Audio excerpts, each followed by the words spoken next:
I celebrate the opportunity daily to turn my valleys into my mountaintops.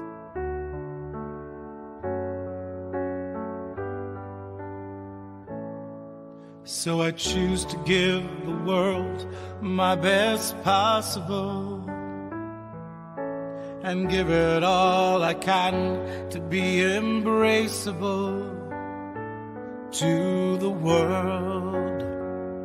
I sing my song, embraceable to all. So I choose to give the world my best possible, to turn my valleys into my mountaintops. So I choose to give the world the best of me possible, the best of me.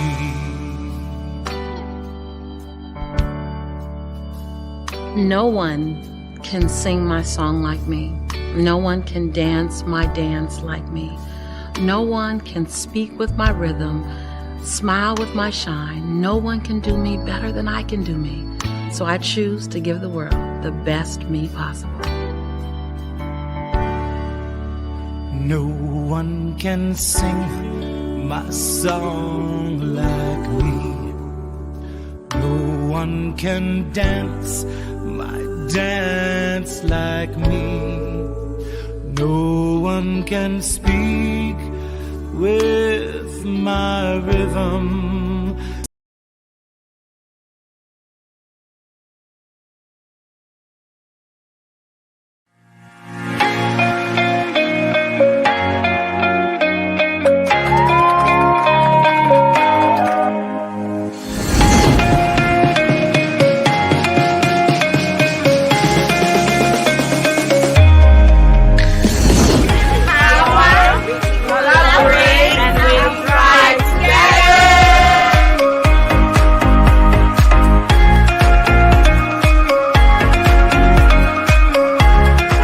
Definitely be back next year and other years.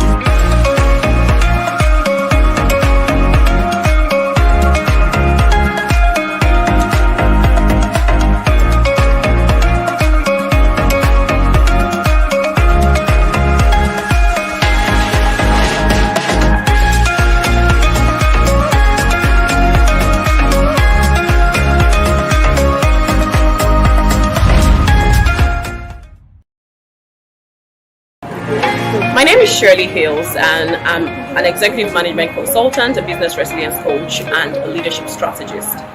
And I'm also a power woman. Today at the PowerWoman Network's Power Tribe Hangout, what really stood out for me was the theme, which is fearless.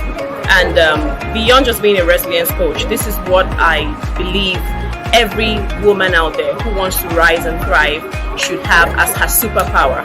Being fearless is a superpower. It does not mean that you do not feel the fear, but it just means that you are courageous in spite of the fear. So my charge to women out there today, and for those who are looking to be a part of this community, which I recommend to you, is that you should raise your standards every day. This is what I live by, right? Try to raise the bar on yourself. You're in no competition with anybody, so raise your standards every day.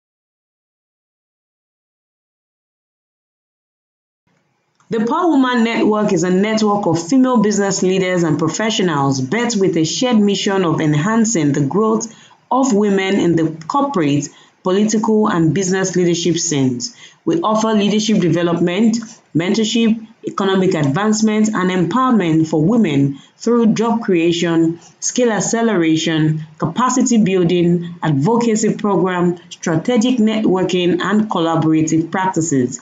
We believe that in every woman is an arsenal of untapped power, strength, resources, and resourcefulness. Therefore, through the PowerWoman Network, we help ambitious women unleash their inner strength and help them with the resources required to access global opportunities and become global leaders. If you are ready to achieve and unlock your next level growth, and you are also ready to overcome barriers depleting your effectiveness, then by all means you should be a part of this new tribe of power women who are disrupting status quo and leading globally. Join us today. Visit www.thepowerwomannetwork.com to join our tribe. Welcome to this event.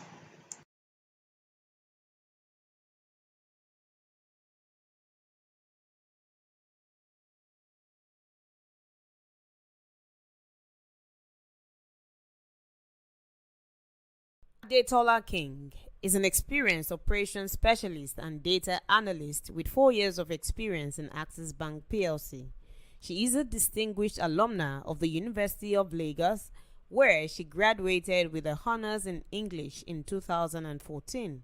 Adetola is passionate about the banking industry, and she is currently studying to complete her Chartered Institute of Bankers in Nigeria with the aim of bagging an MBA from the prestigious Lagos Business School in the nearest future. She has a very keen interest in mentoring, seeing as she has benefited from few mentorship programs such as Hextisina Consulting, WinBees, and the live series with Ibukun Awashika. Her interests include reading, listening to good music, traveling, and most recently, running.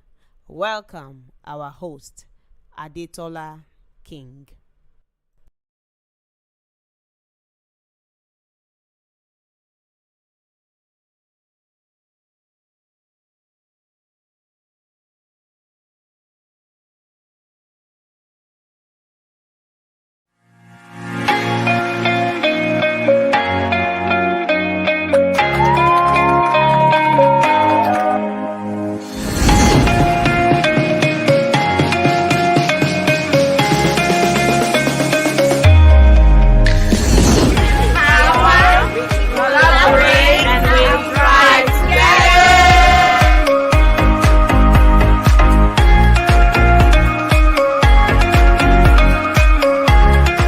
Definitely be back next year and other years.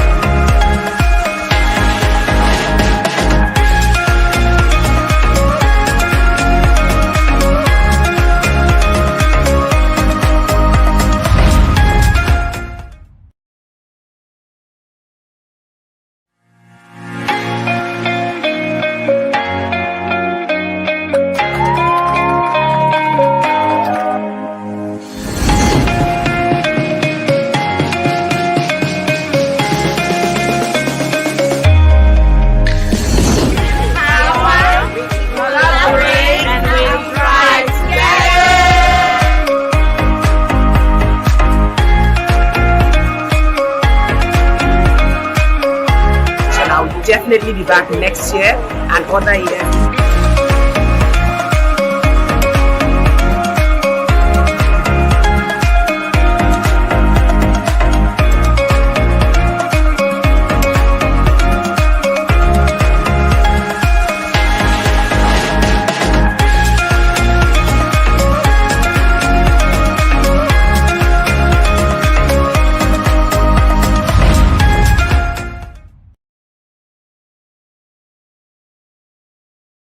Adetola King is an experienced operations specialist and data analyst with 4 years of experience in Axis Bank PLC. She is a distinguished alumna of the University of Lagos, where she graduated with a honors in English in 2014.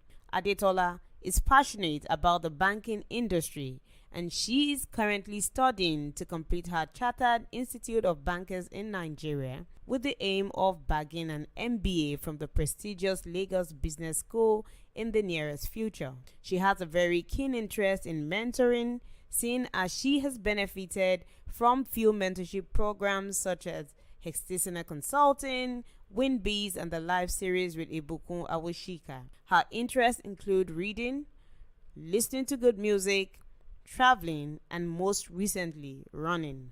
Welcome, our host, Adetola King.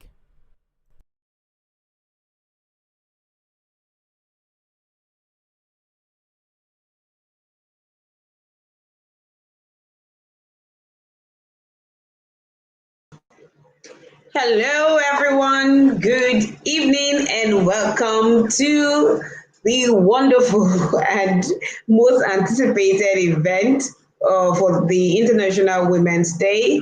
We're going to be bringing up our host very shortly. So please, let's have our wonderful host, Adetola King. Good evening and welcome once again. My name is Aditola. It's a delight to have you here. Before I forget, happy International Women's Day to all the women out there.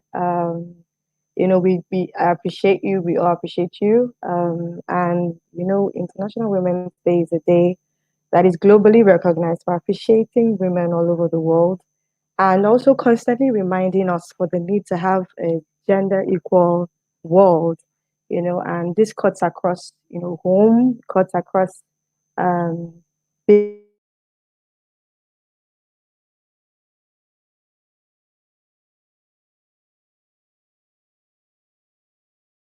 business, the work front, cuts across sports, and today's team and this year's team is, choosing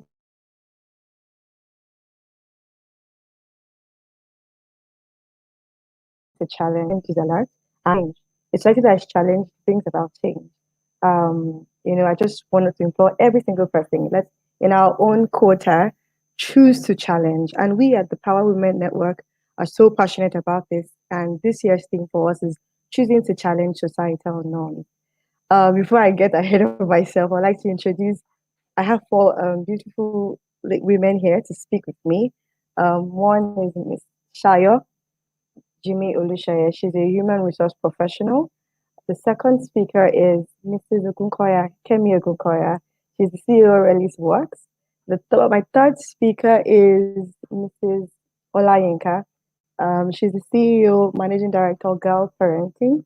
And the last speaker is Miss Damilola James. She's also the founder of the BSJ Foundation. So please, like our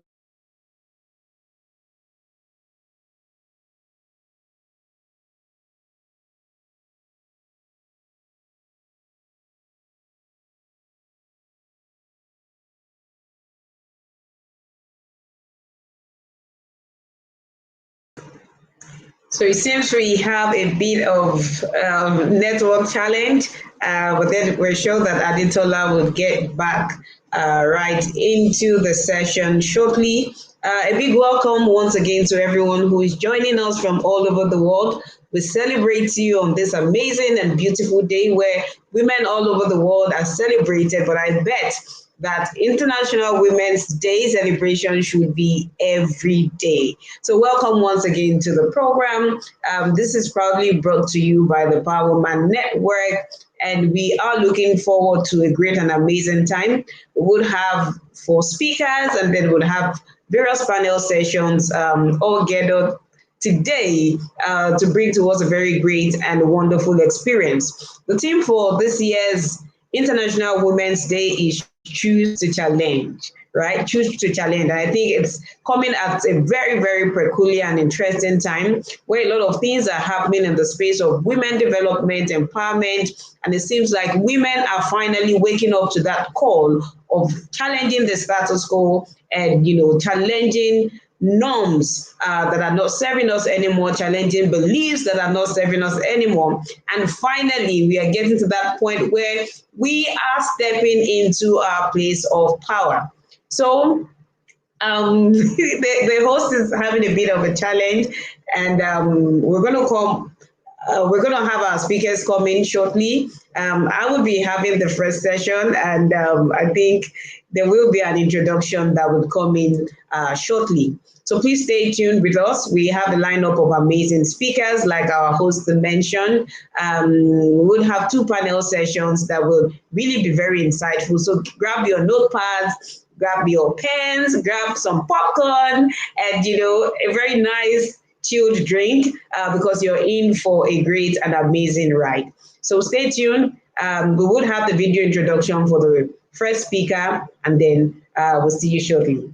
Kemi Ogunkoya, FIMC, CMC, is a renowned leadership development strategist, author, and management consultant. For close to a decade, she has conducted and facilitated high-impact leadership development workshops across Africa, North America, and Asia. Kemi has rich experience across industries, including but not limited to oil and gas, aviation, financial services, educational sector, SMEs, and the public sectors. She has created some of the most remarkable transformation for her clients. She is an alumna of the Said Business School, University of Oxford, and also a member of the Forbes Business Council. She is a certified management consultant and a master's neuro-linguistic programming practitioner, certified by the INLP Center, California, USA. She holds a bachelor's degree in education and economics from the University of Ibadan and has an MBA in management consultancy from the University of Wales, Cardiff. She is the founder of Reli's Works, a leadership consultancy firm, and co-founder of Speakers HQ. She is chairman of the board of trustees of the PowerWoman Network and Lead Africa Now initiative. She is the convener of the Business Edge Workshop, Leadership Guardian Summit, and Aspire Conference. She is the author of the Leadership Guardian, Go Mastery, and Magical Pills. Welcome our distinguished speaker, Kemi Ogunkoya. Hello, and welcome once again to this amazing program. Thank you for the introduction.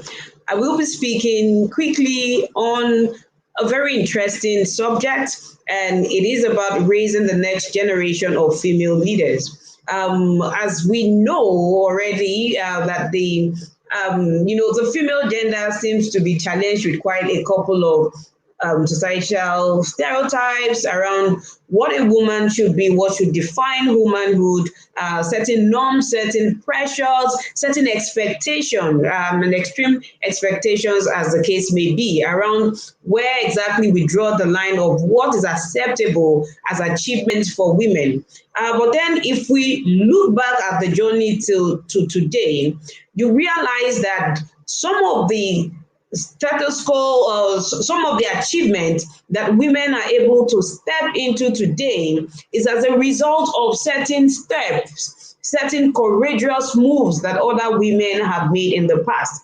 And pretty much they have been able to lay a wonderful precedence for other women who are coming right after them. And that is why it is important that as women on this journey of growth, as women on this journey of fulfillment, as women on this journey of raising leaders, of ensuring equity, of breaking, status quo, shattering the glass ceiling, and achieving a great level of achievement and fulfillment, it is important that we become more intentional more than ever about raising the next generation of female leaders.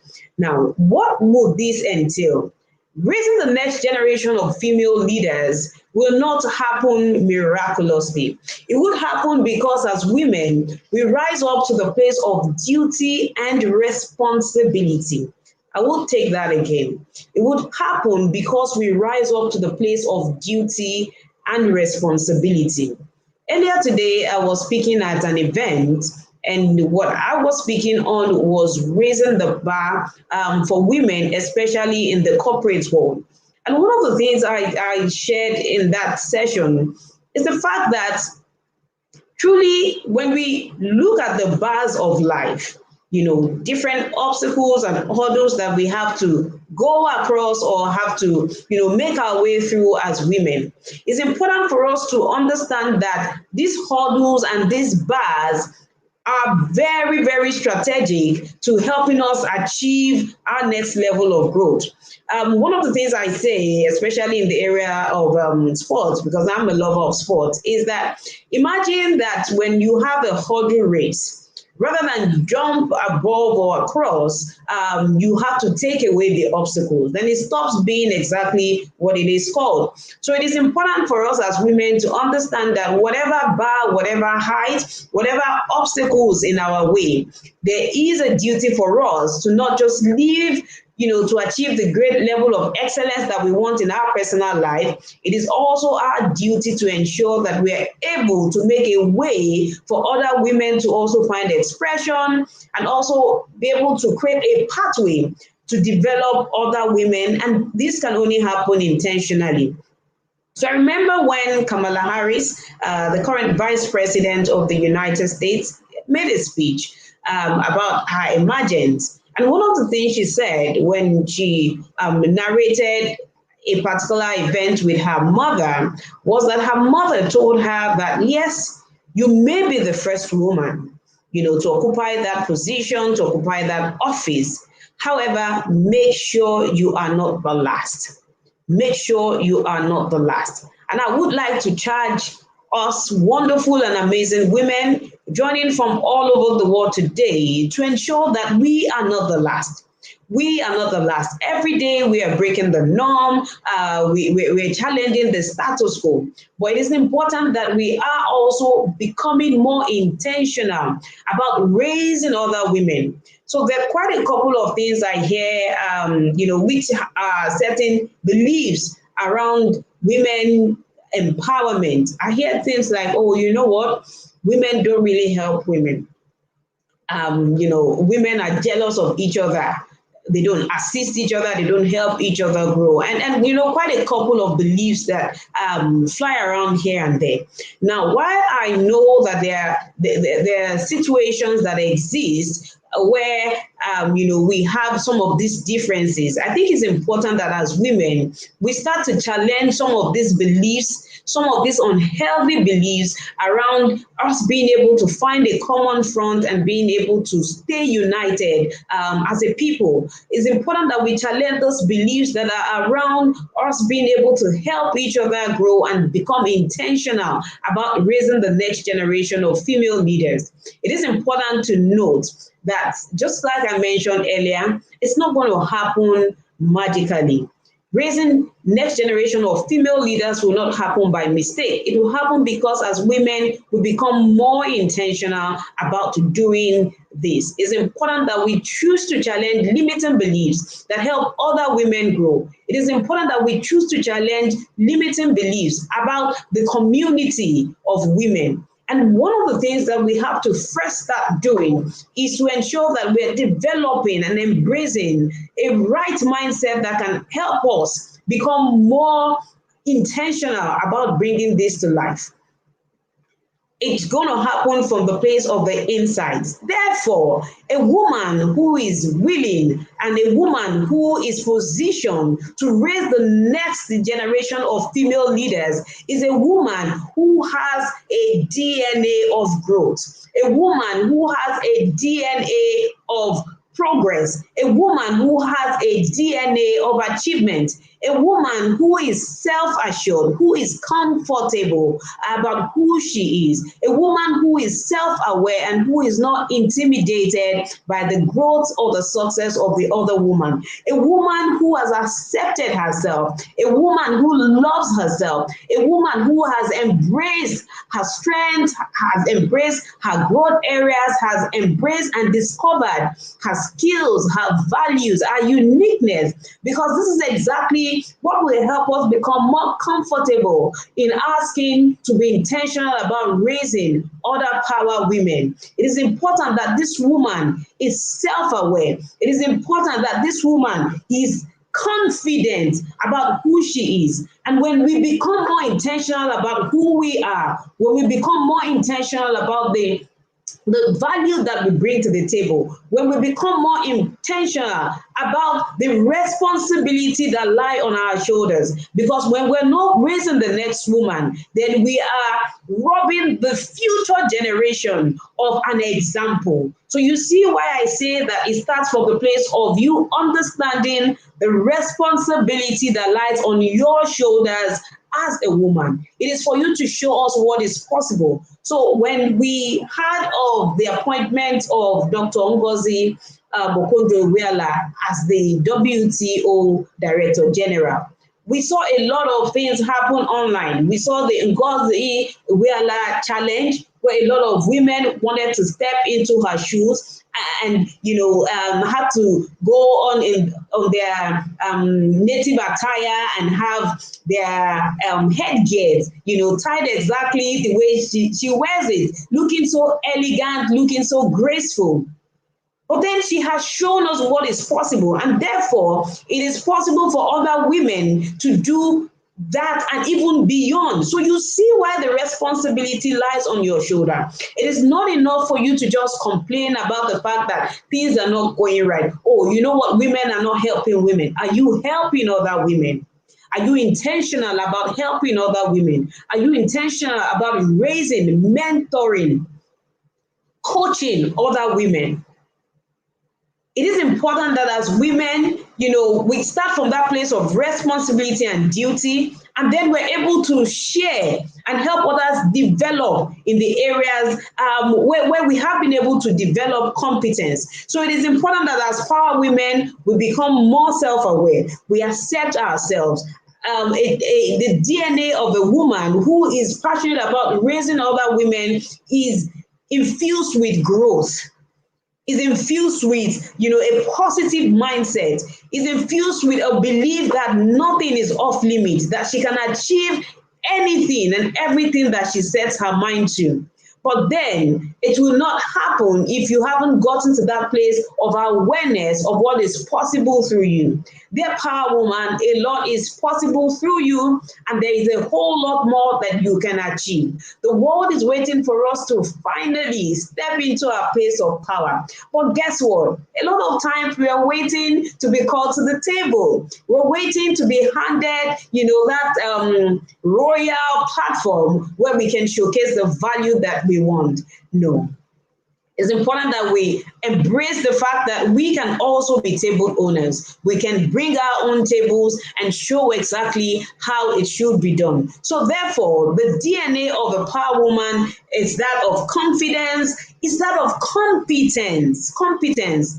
Dear wonderful power woman who is looking forward to raise a new generation of leaders, who is looking forward to raise a new generation of female leaders who are fearless and are constantly disrupting the status quo. It is important that you are also developing and raising your level of competence. And what do I mean by this? It means that you are in that place of resourcefulness where you are constantly learning, you're constantly unlearning, and you are constantly relearning, so that you always have so much to give, so that people can look up to you, so that people can appreciate what you do, and because of you, they are inspired not to give up on life. They are inspired to keep going. They are inspired to not give up. So a lot relies on us. A lot relies on us taking responsibility. Now, another thing that we female leaders have to be able to do is to get comfortable in talking about the value that we bring to the table.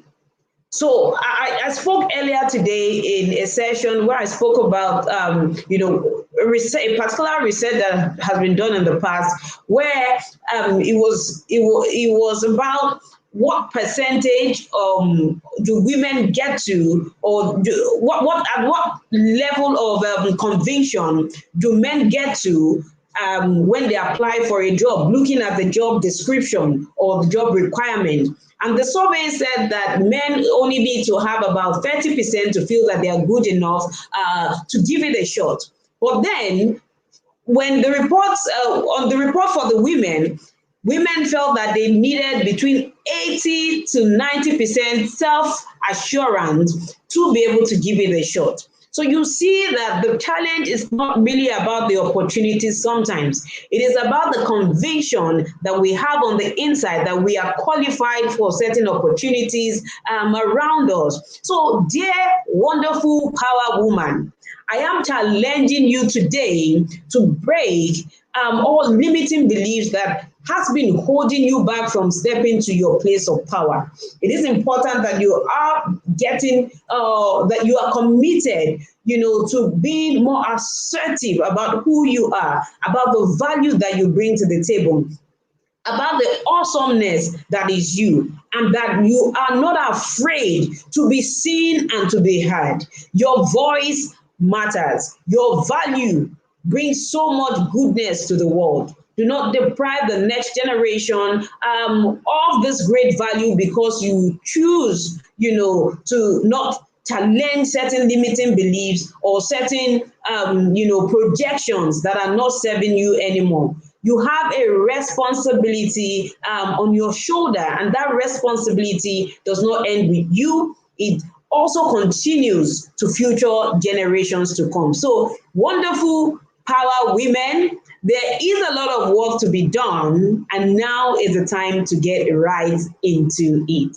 So thank you very much, for listening. I know that you would have a lot of questions.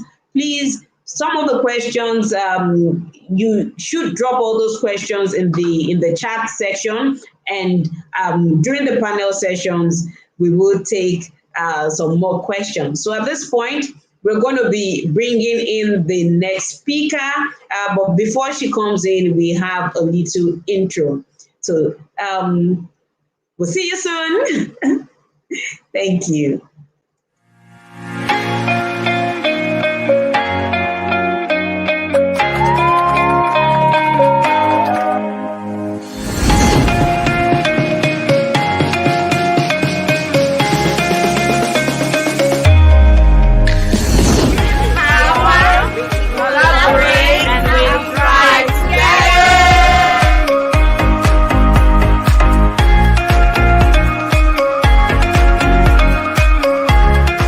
Definitely be back next year and other years.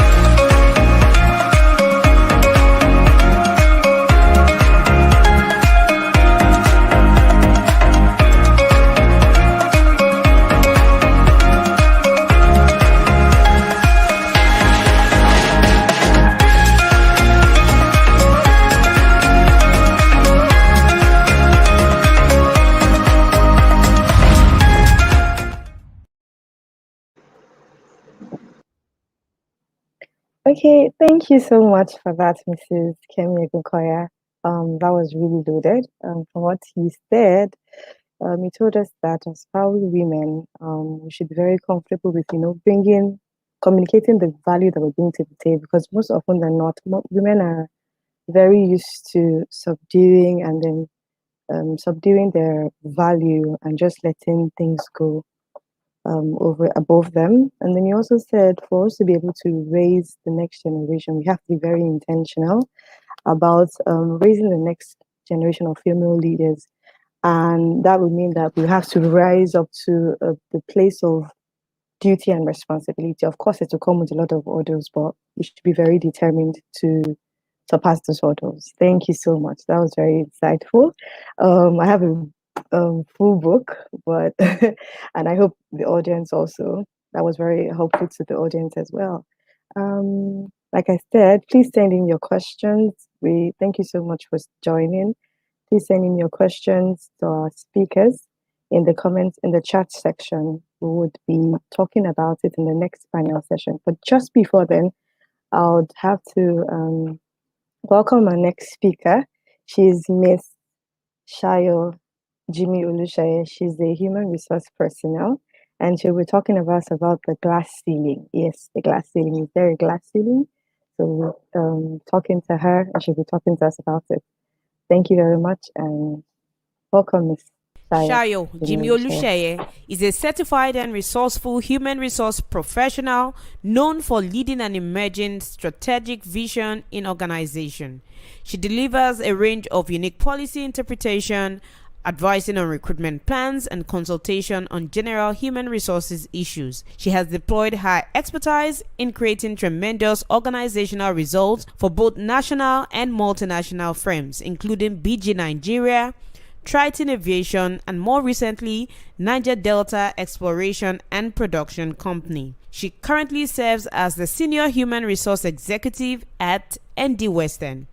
She has a BA in Information Studies and Sociology from the University of Ghana, but her passion for people led her to human resources, taking a certification in personal practice (CIPD) from Walsall College and an MSc in Management and Human Resource Management from Birmingham City University, United Kingdom. She has a drive for harnessing the potential of the future workforce by coaching, mentoring, and sponsoring young adults. She is the convener of a social initiative, Vida Ninos, an initiative that helps less privileged children find purpose in life. Welcome our distinguished speaker, Shayo Jimmy Olusheye. Hello everyone, my name is Shayo Jimmy Olusheye. I'm a HR executive at ND Western. I'm congratulating all the women out there on this year's International Women's Day celebration. It's our year to choose to challenge stereotypes and biases. And I really just want to encourage everyone to remain optimistic, be a beacon of hope and joy wherever you find yourself. There is a seat somewhere for you at the table, but you have to ensure that you're challenging any stereotype and you're in the place where you're actually putting in your best so that you will be recognized. So really, it's just to remind you that you're powerful. Don't ever let anyone negotiate your power. You own that power and you can make the best of it. So think like a queen, remain a queen, and be a queen. Happy International Women's Day.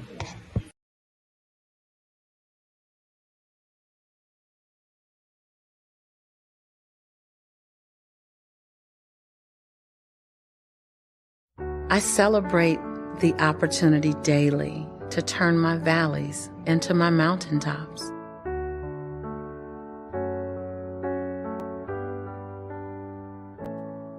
So I choose to give the world my best possible and give it all I can.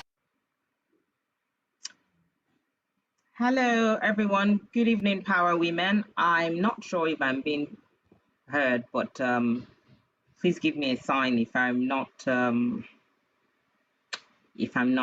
being heard. So good evening PowerWomen, happy International Women's Day. Thank you for being here. I know that today is I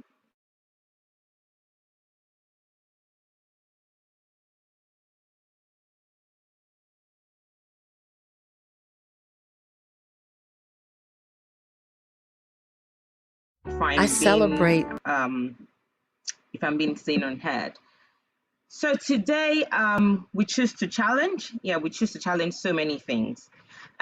One of the things that I will personally say that I am choosing to challenge is the glass ceiling. And I'm happy to be talking about this. I wouldn't say that I have it all figured out, but there are just some things that I'm hoping to share with you all today. And I hope that some of the points that I would share, would give you that sort of help us, walk through whatever challenges, whatever hurdles that we face as women, or what we face daily in the workplace. So earlier today, my daughter, who she's gotten into the phase of doing PowerPoint slides at everything that she can think about. And she said she wanted to make a slide. She wanted to put up a presentation about International Women's Day. And I just thought, okay, well, should I be encouraging this? Is this something that I should have a conversation about? But then again, on the second thought, I thought, why not? It's never too early to bring to their consciousness about what we face. and what we are hoping that they wouldn't have to face, because we have spoken out and we have completely shattered that glass ceiling for up today. This today is just an awareness. Uh, we need to carry on that baton and continue, constantly, break the ceiling. So I'll move on to what the glass ceiling is about and what it means for me. So the glass ceiling is, I would call it a metaphoric description of the hierarchical forces that we witness in the workplace. These forces typically aimed at minorities, so women, and especially women of color. In our case, Black women. It's stops them from not reaching and getting through to leadership positions or achieving success at large. In recent years, I would say that there's been more focus on these challenges as women of color in the workplace, because as the awareness keeps growing, there's that intentional voice just speaking out for us. So for the women of color, the challenges that they face, it's actually called the concrete ceiling. So the glass ceiling is a general term for it, but in terms of specification to our sort of the people that we are, is referred to as the glass ceiling.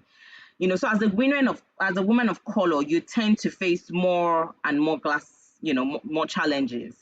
And even when you break through that initial glass ceiling, then you still have to drill through the concrete ceiling. At this rate, it takes more time and more effort, but it's achievable. It's a long run at it, but we've seen in recent times that it's more achievable than we can think. If you look at Kamala Harris, you look at Ibukwa Bushika, Osarete Domarin, Yetunde Taiwo, and Yimika Adeboye. These are women in that we can relate with, because they're closer to home than we can think. They're currently occupying executive and leadership positions across different spheres of life. And I like when Kemi mentioned, she talked about Ngozi Okonjo-Iweala, and in recent times that has been one of the things that everyone has spoken about, because she has gone through that process, and even when she faced challenges, she still went through, and that's not because she's just a Black woman, no, but because there's things that she has done to contribute to her career. So we'll be talking about some of those things. And like I said, this is not the the fast truth. This is just my perspective and what I have seen, in experience that has worked. And as a HR practitioner, of course, these are things that you're the eyes and ears of the management. So these are things that I've seen through that has worked in the past. So how did the concept of glass ceiling become so widely known and become a topic? It really is because the stereotypes, the biases, the societal norms, cultural views towards women are more and more in our face. The imbalance in the workplace is ever so strong, but we're seeing success gradually. I just run through some statistics about the glass ceiling, and the things that people have noted down. Both the female and the first one is that both the female and male managers are more likely to hire men over women, and that's a fact. 40% of people notice a double standard against women candidates, but do not speak up for whatever reasons, because it's maybe the society just accepts it. A lot of companies have 90% of their leadership as men, and half of the men, in those companies, view women as, just a little shot behind them and walking through to leadership. Men are 30% more likely to achieve managerial roles, sadly, than women. Only 38% of managerial roles are held for women. This in particular is very sad, because when you think about it, a workforce of 100 people, and only 30% would achieve managerial role, and out of those 30%, you would find that only 2% are actually women. So you're thinking, for you to get through a leadership role or a managerial role or an executive role, you are in the, in the 1% of the 1%, as I would call it. So there is a lot of work to be done. A lot of the times, just 10% of leadership in the workforce is represented by women. That's the 1% of the 1%. 34% of the people we see will see a male executive as a better risk assessor. Not sure why, but that's the case. And then finally, women receive pay rises 5% less than men for doing the same job. So let me go through how to break the glass ceiling. Having said all of this, I don't want, it's not a pity party. It's really about us to be intentional. So the first thing I would say about how to break the glass ceiling is for us to be strategic. As women in the workplace, in our homes, in whatever we do, we have to be strategic. We have to consciously say that we're going to promote diversity and inclusion goals. How can we do this? A lot of times, when we're having meetings, management meetings, staff meetings, whatever meetings, we are quiet, because somehow in our minds, the society has taught us that we need to be seen and not heard. And so you find that in meetings, even when you want to talk, you think, okay, am I even going to say what they expect me to say? Or would I not be counted? Would my voice actually matter? Yes, your voice matters. You have to continuously speak up. So speak up in meetings and make sure that whatever that you're contributing is meaningful. That's the first thing. The second thing is that you have to be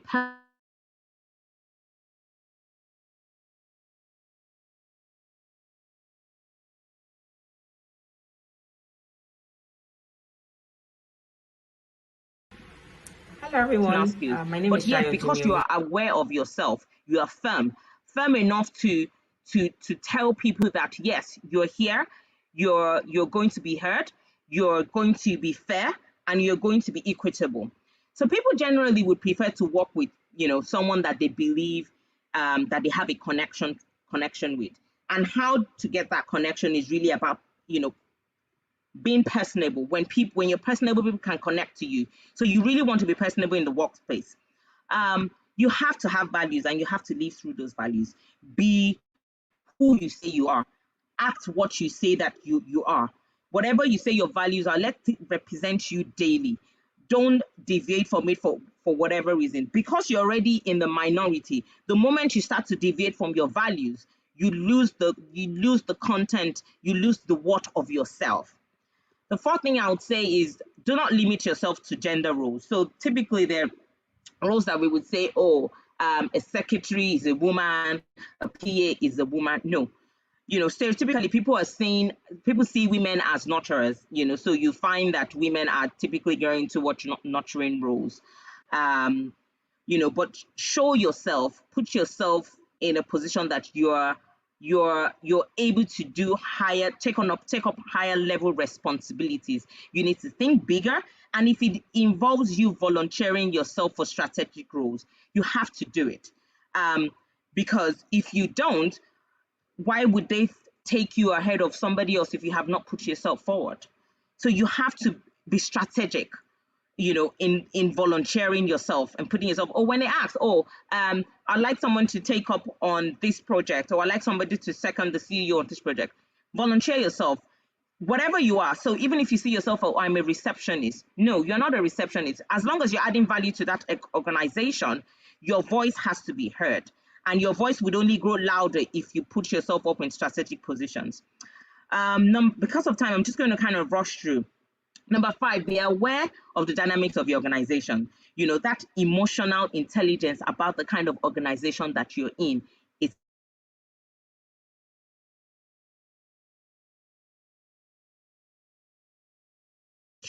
out.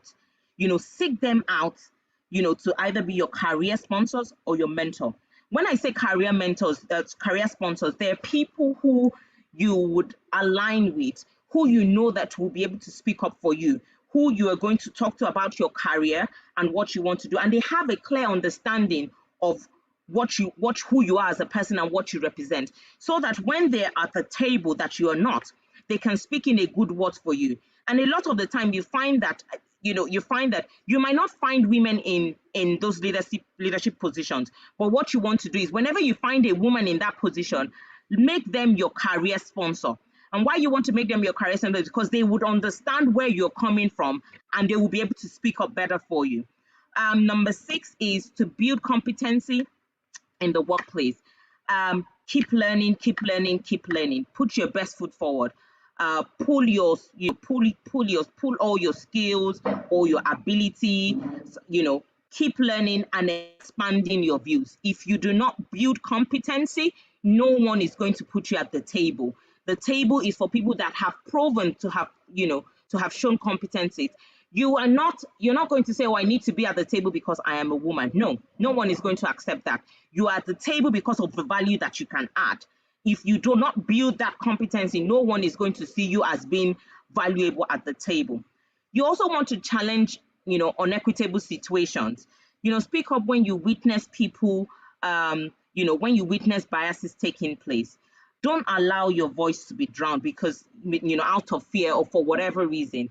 If you feel there will be a backlash, adopt, an anonymous mechanism. I always tell people, there's a way for you to send an email. If you feel that, you're going to be told off for speaking up, create an anonymous email and send that feedback. And that's if you don't have a whistleblower policy in place. A lot of companies now have a whistleblower policy. If you have that in place, by all means, use that. This one is very important. Don't bring your personal challenges to work. A lot of people have debated this, but here is my view. It's really difficult to achieve, but it's a culture it's something that you must make a culture and practice. So I tell people, the moment you come to the office, drop whatever challenges that you're coming in at the gate. Come to work, deliver the value, focus on your deliverable and do it. When you're going out, you can pick that up again if you choose to. The moment you bring it into the office, chances are that it would obstruct whatever productivity you're going to have that day. And you're going to pass on that vibe to other people and people would notice. And constantly, if you do it over and over again, it becomes who you are. It becomes part of you. So you have to make sure you drop that at the gate. If you choose to pick it up on your way out, by all means. But it is difficult to achieve, but it's a culture, it's a practice. You have to keep ensuring that mentally, I'm going to drop this. I'm not going to carry on with it. The next point is that family is first, but consciously create a balance between work and family. Either must have their own profitable share of you. So yes, work is important, family is also important, but you have to find that balance. You know how it works best for you. You know the dynamics of your family. You have to then find a way to create a balance in all of this. And the last point is show support for sexual harassment victims. I know that this is one of those things that somebody sent me a post this morning about, 8th of March is International Women's Day. 9th of March, you then become somebody who says, somebody has been raped, and you say, oh yes, because she wore a short skirt. Please, can we get over that? This is 2021. Oftentimes, females become antagonistic towards, accusers. So in this case, a woman, and you kind of blame them for their predicament. Can we please stop that? You cannot say that you're celebrating IWD and constantly, over and over again, you're making the woman the victim. Hear them out. Don't push blames. There are ways that you can speak to the person and show your support. But don't call out and start to say, oh, well, they got harassed because they put themselves in that position. Absolutely no. What you're doing is that you're unconsciously feeding you're constantly feeding the people that have built this glass ceiling, and you're telling them that, yes, if you cannot speak of one, if you can't even support each other, then, how are you going to get to that next stage? So some of the challenges, I'm going to try and rush through this. Some of the challenges that I would like to say that we should watch out for and choose to challenge this year is gender gender pay gap and discrepancies. It might not be really strong in our culture, but it does happen. Quite a number of times you find that women in the same role don't earn the same as the men that are doing the same kind of role that they're performing. You want to choose to challenge gender stereotypes and biases, gender equalities, maternity walls. Maternity walls is when you start to see women who are going on maternity leave as less of themselves because you think that they can't, they're not able to balance it out well. No, everybody's story is different. Can you please turn your eye away? The person has achieved that and needs to take up that maternity leave. It doesn't make the person less of who they are at work. The last one is, cultural limitations. Whatever cultural limitations that we have grown up with as Nigerians has really deterred us from actually breaking through that ceiling because we feel like women are meant to be of a certain class.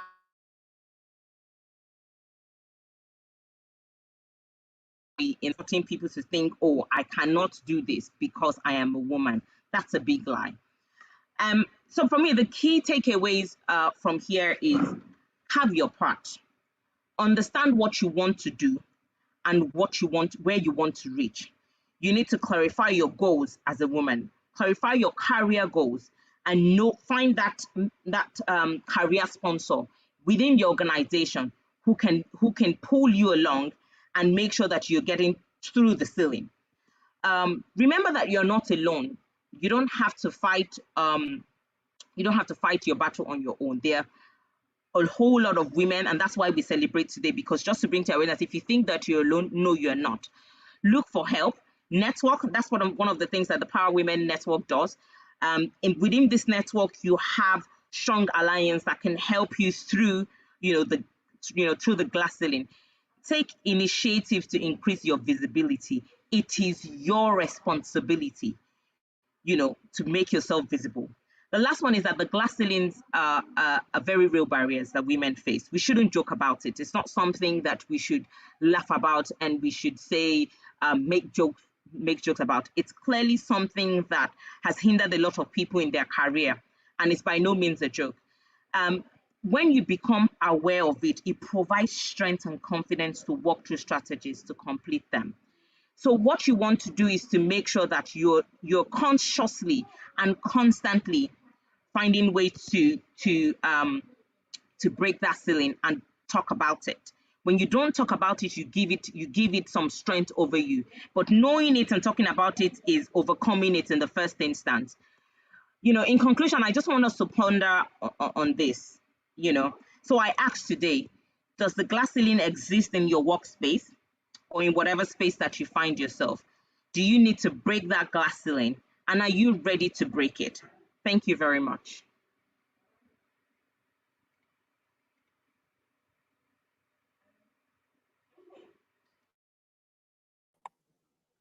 Okay, thank you, Miss Shire. That was very insightful. I like the fact that you schooled us through the process of what the glass ceiling is and how we can also break this glass ceiling. I have been blessed. I have a lot of notes, that we as women, in order to break this glass ceiling, regardless of what platform, work, career or home, we need to be strategic, especially at work, at the workplace. We need to be really strategic and, consciously speak up and volunteer for positions. You also did mention that we shouldn't limit ourselves to gender roles, gender specific roles, because that have over time been noted to be, oh, this is for a woman, or this is for a guy, so a woman shouldn't try that. I also love the fact that you also said we should be aware of the dynamics of the organization, and for the the lady in this case to look for mentors, sponsors, in your own words, sponsors, most especially sponsors that will be able to speak up for them in places where they can't stand, or they can't even get to yet. They haven't even gotten to yet. Sorry. You also said we should make continuous learning and one of the values. Continue to learn because it's all about what you bring to the table. I have a whole lot of notes. I can't go on and on and on, but I love the fact where you said we should know as women in the workplace, especially, we should know that we're never alone. Always try to speak up, always do your part in, pushing for this gender equality and have your part and play your part. That was very insightful. I have a whole I have a lot of things to talk about. I have a lot of take homes. Thank you so much. Thank you. That was really good. So I the comment section is really buzzing. I have comments. I have key notes from what have been said from our first and our second speakers. So many nuggets that right here. My comment section is blowing up. But we have to go. The next stage here now is to have a session with our two speakers that had spoken earlier. Some questions have been dropped here in the comment section, so we would talk about these questions and see what our speakers have to say. So, yes, on to our panel session with Mrs. Kemi Ogunkoya and Ms. Shayo Jimmy Olusheye. Welcome once again. Hello. Hello. Thank you for having us. Okay. So we have a lot of questions. This is on fire. Can you hear me? Yes, we can hear you. I don't know if you can hear me. Yes, we can hear you. Yes, we can hear you. Please, if you can hear me, please can you just okay. Welcome.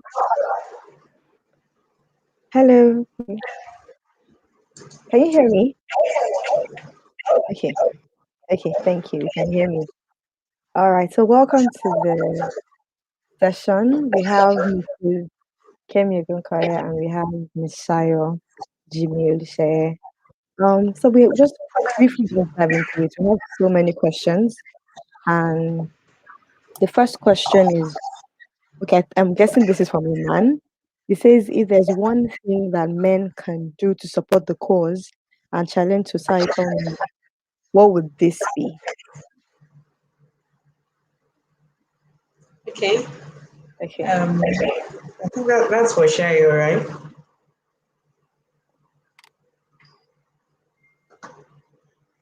Can you hear me?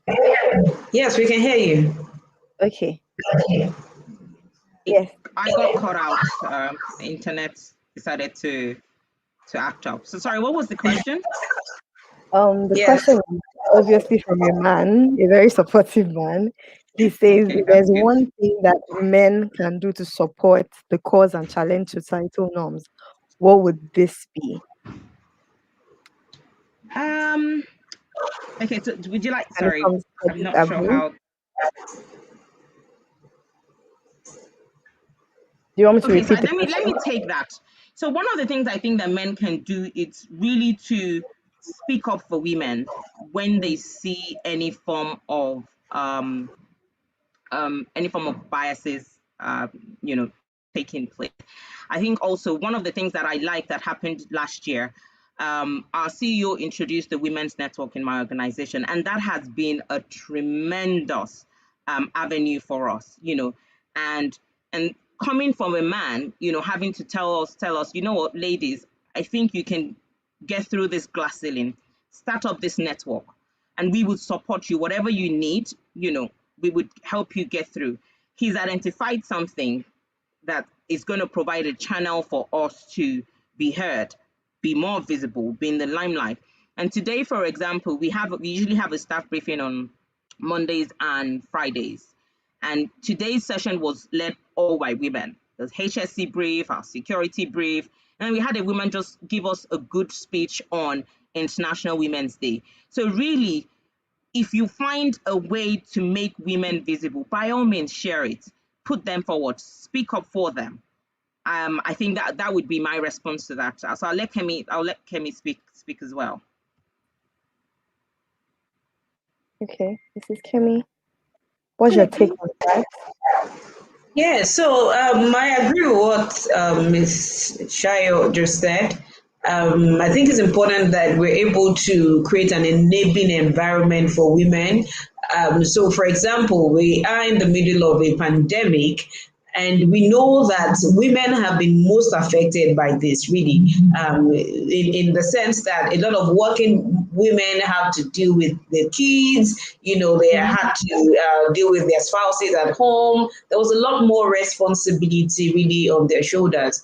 So I think creating an enabling environment which is flexible, and some of the considerations we need to have would be around flexi working, would be around go. Hello? Yeah. Okay, it would be around how we actually do measure, performance really. Should it be about the amount of hours that people are working, or should it be based on the level of their productivity and result? So I think creating an environment that supports women, just like Michael mentioned now that, they have a network for women. I think we cannot afford to keep ignoring the fact that there's a whole lot of pressure, on the female gender, and that for us to be able to overcome some of this, we need the support of men. And it has to go way beyond us seeing men as threats to actually embracing them as our allies. Okay, thank you very much. Let me just add to what Kemi has said. So this morning we had an awareness email sent out, and these were some of the points when we said, okay, so just really answering that question. I'm just going to read through. So as men, you can play your part by celebrating women's achievement in all walks of life, raising awareness about challenges women face when you can, influencing behavior in your immediate and distant environment, smashing stereotypes about a woman about what a woman can and cannot be, challenging biases and calling it out wherever you find it, reinforcing commitment to take action, and then launching initiatives to support women. I was mentioning how my daughter was trying to do a slide about International Women's Day. And one of the things that she put in the slide is that she wants to people should support women initiative and women charities, and that's important because if they do not find that support, then where's the backbone for them? Really, if we want to talk about diversity and inclusion, it's not just about women. It's really about everybody, uniting and being one.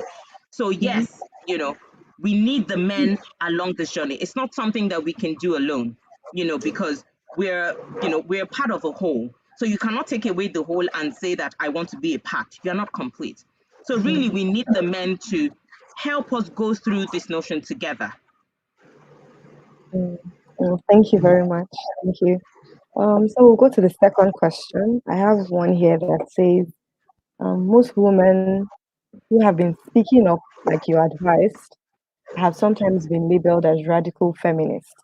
As a lady, how do I avoid being termed a feminist in a negative light? So in life, you can't control what people would say and how people feel about you. I think that's why keep your eye on the ball. If you truly believe in yourself and the values that you're exhibiting, then just let the noise fade away. That's what I say. Let the noise, they would come.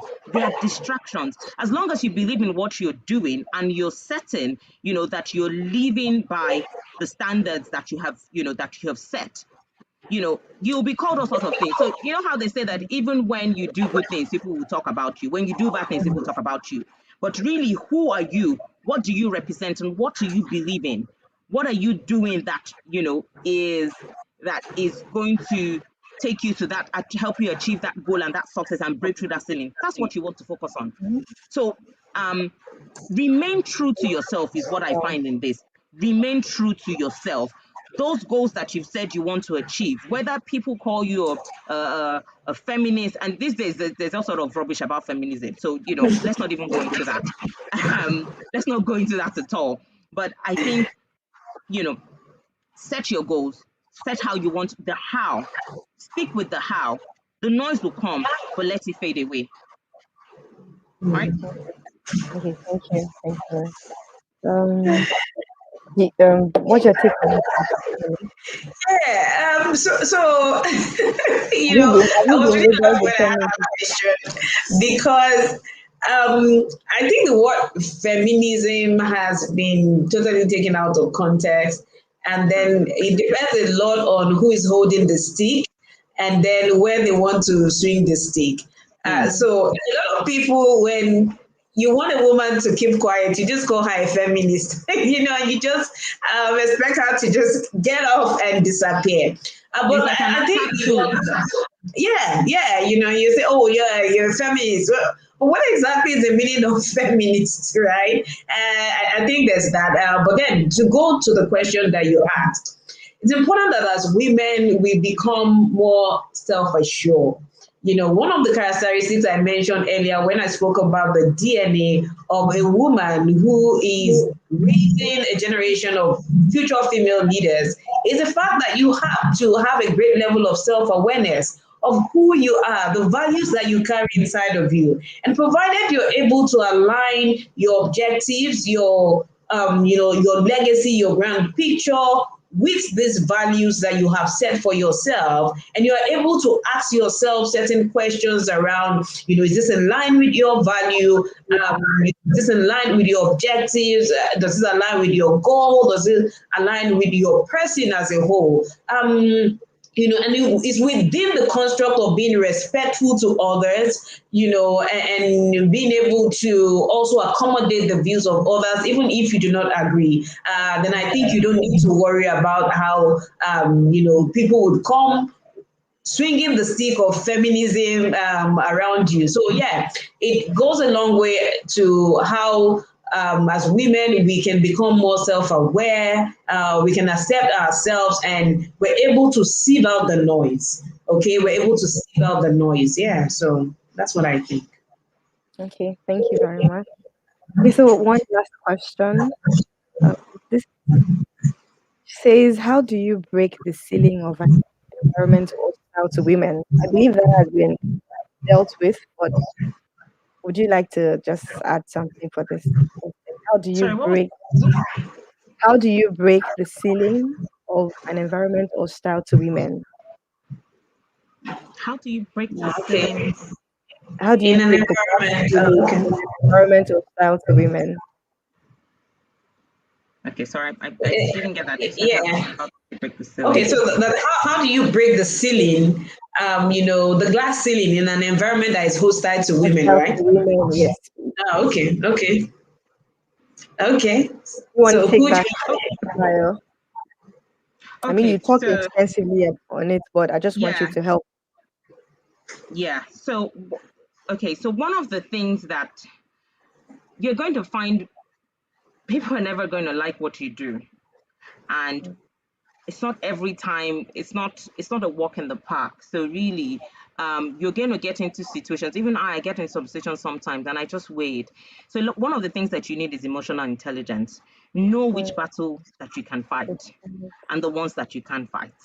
And there are just some that you're just going to walk away and let it play out itself. I know a lot of people say no, challenge it, but some battles are not meant. It's not a challenge every time. You let it sit and wait up. But it goes back to what we have said. Um, it shouldn't deter your own goal. Whether you are in that environment that is making you feel less of who you are by the toxicness. It would come, you know, ever so often. It does happen that people find themselves even beyond the workplace, even among group of friends, even in in a network, in a business place, you constantly find situations that you term negative, hostile, or toxic. But be self-aware and know when your actions, I think it's discernment that I'm trying to say. Is that discernment, know what know when, and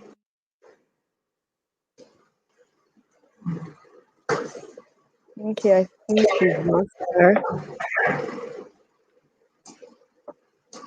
Okay. So she was saying, know what you can do, know the battles to fight, know the ones to stand up for. Okay. All right. Thank you. Okay, so I think we're done with this session, and we'll just move straight to our next guest, our next speaker. And like I mentioned earlier, our next speaker is Mrs. Olayinka. She's Mrs. Abimbola Olayinka. She's the managing director of Girl Parenting Place. Please, let's welcome Mrs. Abimbola Olayinka. Thank you. Abimbola Olayinka holds a master's degree in business administration from the University of Nicosia, Cyprus, and a postgraduate diploma in business management from Lagos State University, Nigeria. She is a member of the Institute of Professional Managers and Administrators of Nigeria, IPMA. Abimbola is accredited and certified by the Coaching Academy, United Kingdom, as a Dix behavioral assessor. She's also a certified business management trainer, an ardent emotional intelligence specialist, a neurolinguistic programming practitioner, and a mental health practitioner.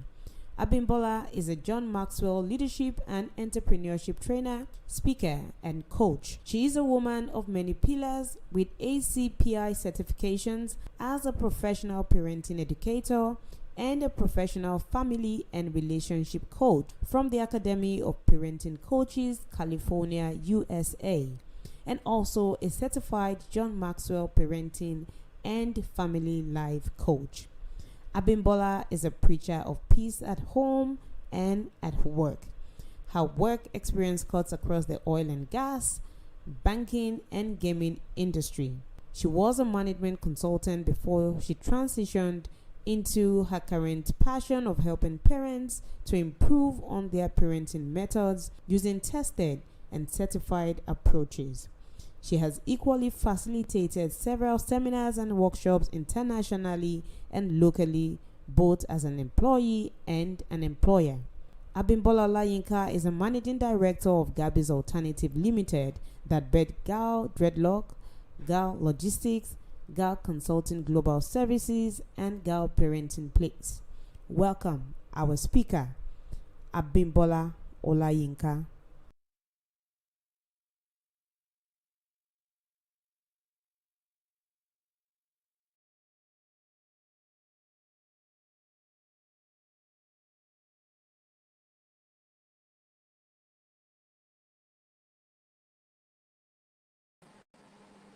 Good afternoon, Power Woman. Good afternoon, Strong, Amiable, Agile, Innovative, and Inspiring Women. So today, I'm not actually going to talk much, actually. I'm going to call it a family meeting because we're celebrating International Women's Day. And I've been actually given the task to speak on modern day parenting. But before I forge ahead, dear Power Women, I would like to encourage us that we're doing well, but we can do more than what we're doing right now. I want to encourage you for being strong. I want to encourage you for being loving, for being caring, because I'm coming in from the part of parents now. I want to encourage you for being the backbone of the family. I want to encourage you for being the neck of the family. Thank you so much for all you do. Thank you for all the strength. Thank you for being you. But guess what? We can do more. We have the capacity, we have the capabilities to do more. If you look inside of you and you take some moment of reflection, you will know that we still have that ability to stretch. Don't let us put a lid on ourselves now. We can grow. Personally, today, I chose to challenge disempowering, limiting cultural conditioning and beliefs surrounding peaceful, effective, and intentional parenting. And I actually want you all to do the same. You can be the best mother that you have been designed to be. And I tell you the truth, we have been equipped with the right tool to function as a mother. We have all it takes. All we need to do is to look inside ourselves and bring out that tool and bring out that skill and sharpen it to function in the best place that we have been ordained to be. So how do we parent in the modern day parenting?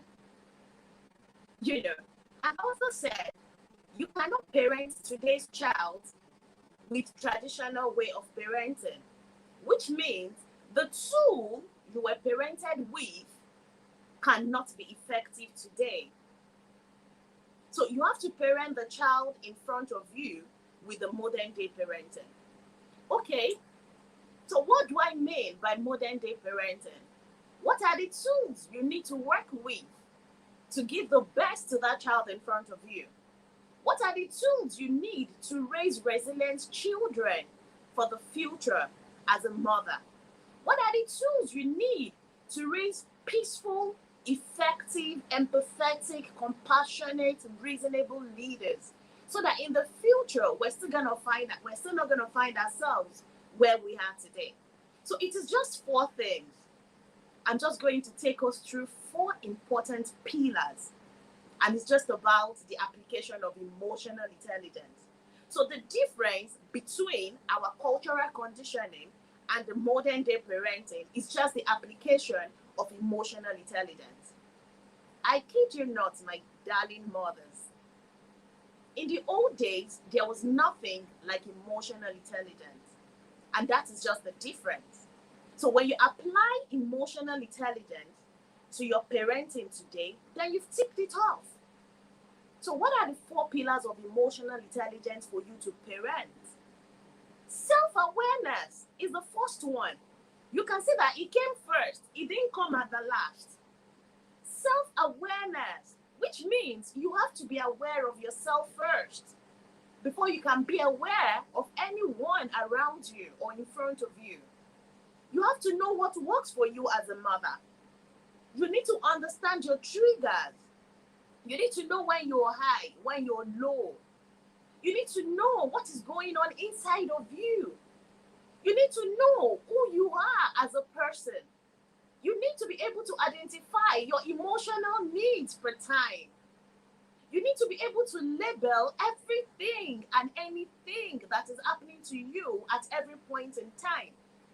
You must be able to identify your emotions, label your emotions, and you must be able to apply your emotions the best way you can.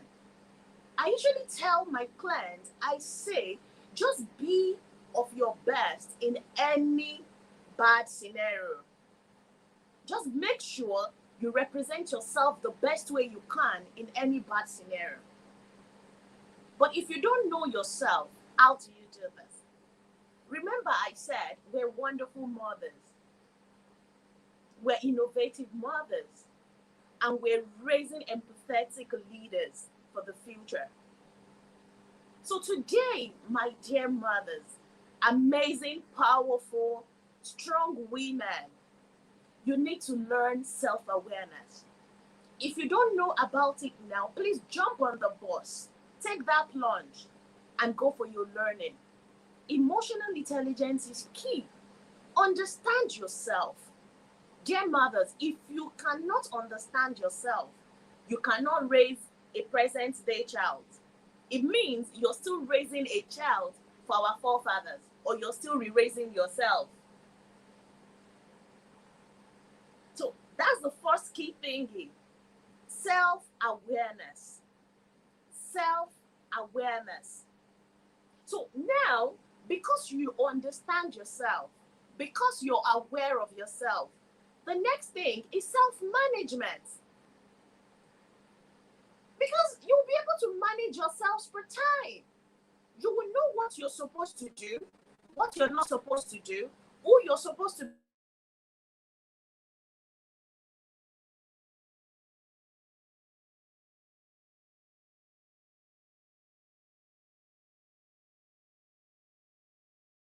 we know how to work at every point in time. So this way, you can manage your children because you've been able to manage your emotions. You can manage your husband because you have been able to manage your emotions. You can manage your staff around the house because you've been able to manage your emotions. You will not even allow anything that is happening in the four walls of your homes to cause any trigger, because you know what works for you and you're constantly on top of your games. So remember, I said self-awareness. Dear powerful, strong woman, you have to be aware of yourself. It is only when you're aware of yourself that you'll be able to manage yourself, which is the second point, the second pillar. When you are able to manage yourself, you would even have good support system. Nobody wants to be around someone that cannot contain herself. You understand what I'm trying to say? You don't always want to give negative energy at every point because you do not understand yourself. We all have our worries. We're saddled with so many responsibilities. So me giving you time is just an extension of love because we're mothers and we understand the role of support system. But if I constantly show you love by giving you my time, by giving you my support, and all you express is negative energy, of course, I will take the back seat. So let us learn to be aware of who we are. Let's learn to manage ourselves per time. Dear mothers, if you're able to be aware of yourself and you're able to manage yourself, then you understand social awareness. That way, you'll be able to relate with the humans in the house around you. You'll be able to relate with everyone because you understand what you want and you understand what they want per time. It's very simple, quite truthfully. And by the time you understand social awareness, lastly, you'll be able to understand social management, relationship management. You'll be able to manage people. You know what works for PowerWoman Bimbala, what works for PowerWoman Kemi, what works for PowerWoman Shayo. So you'll be able to apply reasonable conversation, reasonable output, reasonable energy at every point in time when you're around people. Relationship is key. Having a strong emotional connection with your children is the foundation of long-lasting success in family relationship. Whatever you're able to build today is what your family will build on in the future. It is what your children and yourself will rely on later in life. But if you cannot manage relationship, which starts from the four walls of your home, you will not be able to manage relationship outside. Dear PowerWoman, this afternoon, like I said, it's a town hall meeting I came here to do today, to talk to ourselves, that we must be able to understand exactly what works for us in this present day parenting. And quite truthfully, to take a seat out there, to rub shoulders with the high and mighty, you must be able to understand relationship management, like I said. But it starts within the four walls of the home. It's with identifying what works for you. Finding that internal peace within you is a work of emotional intelligence. How peaceful are you as a mother? How peaceful are you as a sister? How peaceful are you as a friend? I need you to ask yourselves those questions today as we celebrate this International Women's Day. How peaceful are you? Do you take your calmness, do you take your peace to people around you? What is your family climate saying? Are you happy? Are your children happy? Because whatever you do within the four walls of your homes affects those children. And remember, whatever we chunk into the society will give back to us. We're power women. We're strong women. We're leaders. So be that leader that you are supposed to be outside from the inside. The peace of the nation starts with you in the home. Dear power woman, you're strong. You're very strong. You're powerful. You have everything you need to be at the top. Make use of all of these things to be at the table. Quite truthfully, like Shaya said, if there's no table, prepare one and call others to come feed on it. Be intentional about the little humans you're raising within the four walls of the home. But like I said, it starts with you. It starts with you. It starts with you. So as you're looking at me today, as you're seeing me, I need you to reflect on those things. Who am I? Powerful woman. Who am I? What energy am I vibing in the four walls of my home? Do I understand myself? Do I want more, or I'm just comfortable where I am as a mother? Guess what? You can be the best all around, because best is relative and success is relative. But you can achieve what you want within the four walls of your home, at work, and even in your social life. So today, I want you to take this away, that the peace inside of you would reflect from the inside and to the people around you. And now, when we're talking about people, we're referring to the children in your home. Please, dear power woman, be intentional about the children you're raising into the society. Be intentional about the conversations you're having with yourself around those children. Be intentional about the conversation you're having with the children. And be intentional about the conversation you're having about others around those children. Let us be intentional. The peace of this nation starts and ends with us as parents. And remember, the hand that rocks the cradle rocks the world. Dear power woman, I leave it to you. So please, raise those children intentionally. Raise those children with all you have been equipped with. Go back to your table. Sharpen your emotional intelligence skills. Self-awareness. Self-management. Self-awareness. Remember, it starts with you. Remember, it starts with you. Everything starts with you. Self-management. I will take it again. Self-awareness. Self-management. Social awareness is the third one. If you're not aware of yourself, you cannot have any social awareness. So you understand that it starts with you. And it ends with relationship management. My darling, I will say it for the last time. The relationship you're able to build now with your children will form the bedrock of your relationship in the future. Peace starts with you. Thank you very much once again for listening to me. Thank you very much, everyone, for being the best woman you can be wherever you are. And I'll say, peace starts with you. Thank you. Thank you, Mrs. Abimbola. That was power packed. That was really powerful. Thank you so much for taking us back to the, root cause and making us understand that we have to go back to the smallest unit, that is the family. And I keep hearing from the first speaker to even you the purpose of intentionality.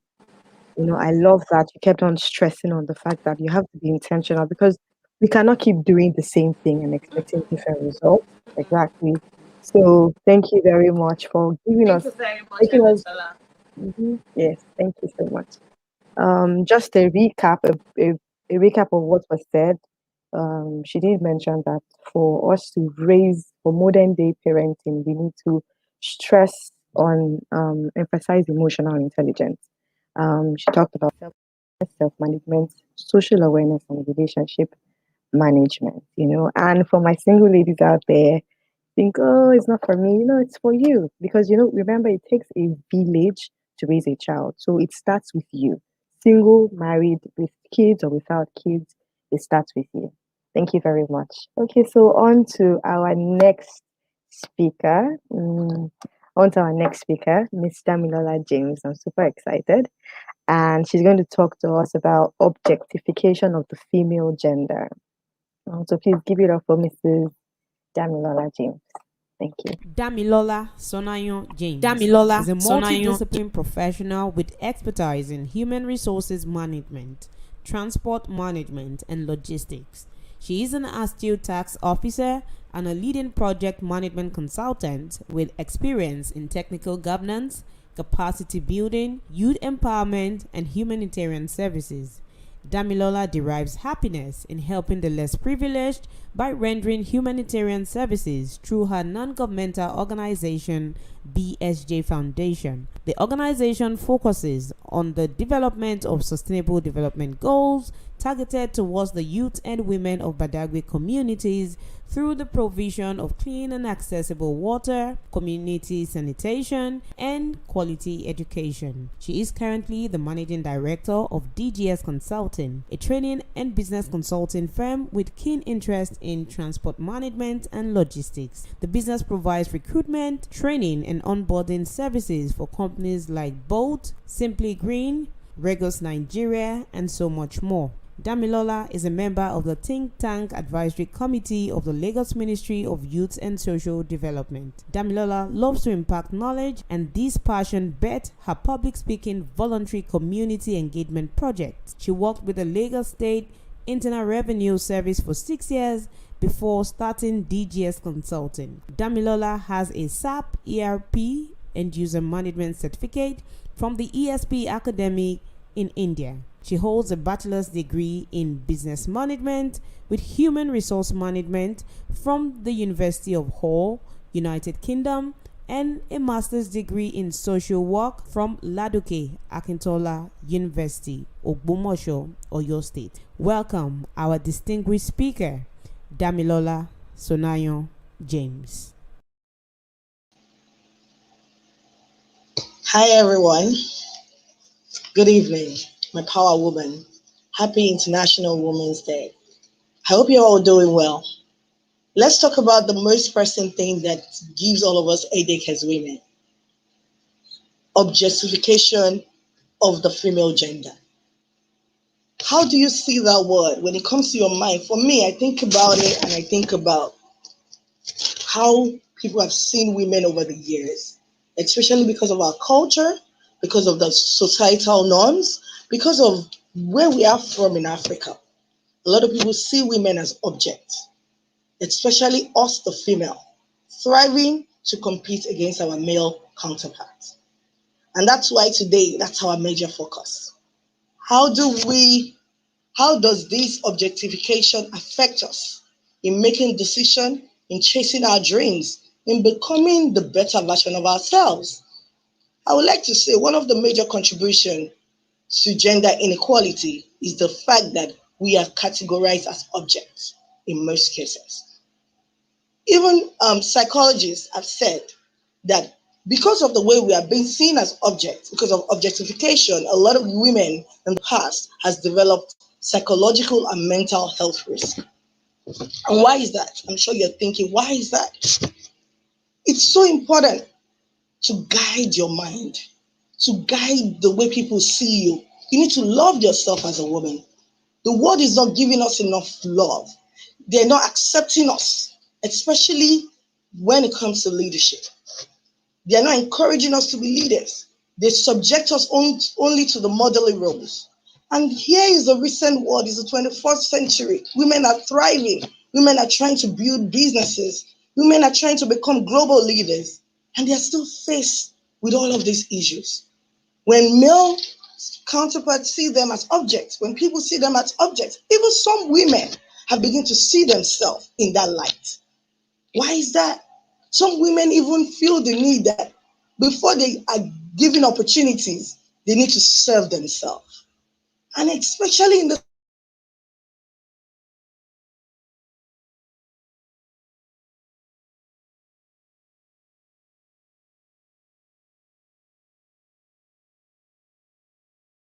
part of the world. that.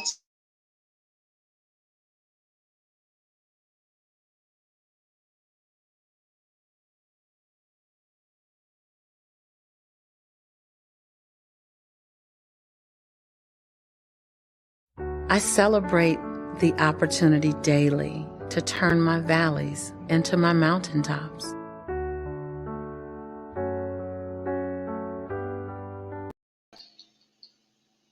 Apologies for that. I think there's something wrong with my network. So it's important that we begin to see ourselves properly. We need to learn to love ourselves as women. We need to know what we stand for. We need to know how we want to be perceived. So it's important that as a woman, you constantly evaluate yourself. You evaluate your values. What am I going to stand for? These things, I see a lot of women, they're not prepared for what they're asking for.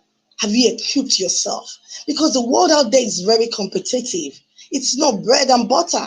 It's not as easy as it seems. So it's important that you equip yourselves so that you do not fall, into the categories of people that have to save themselves has been seen as an object. You do not save yourself to other people in the process of trying to build your strength. It's also one of the common things that has affected us politically. That's why a lot of women do not even bother with politics.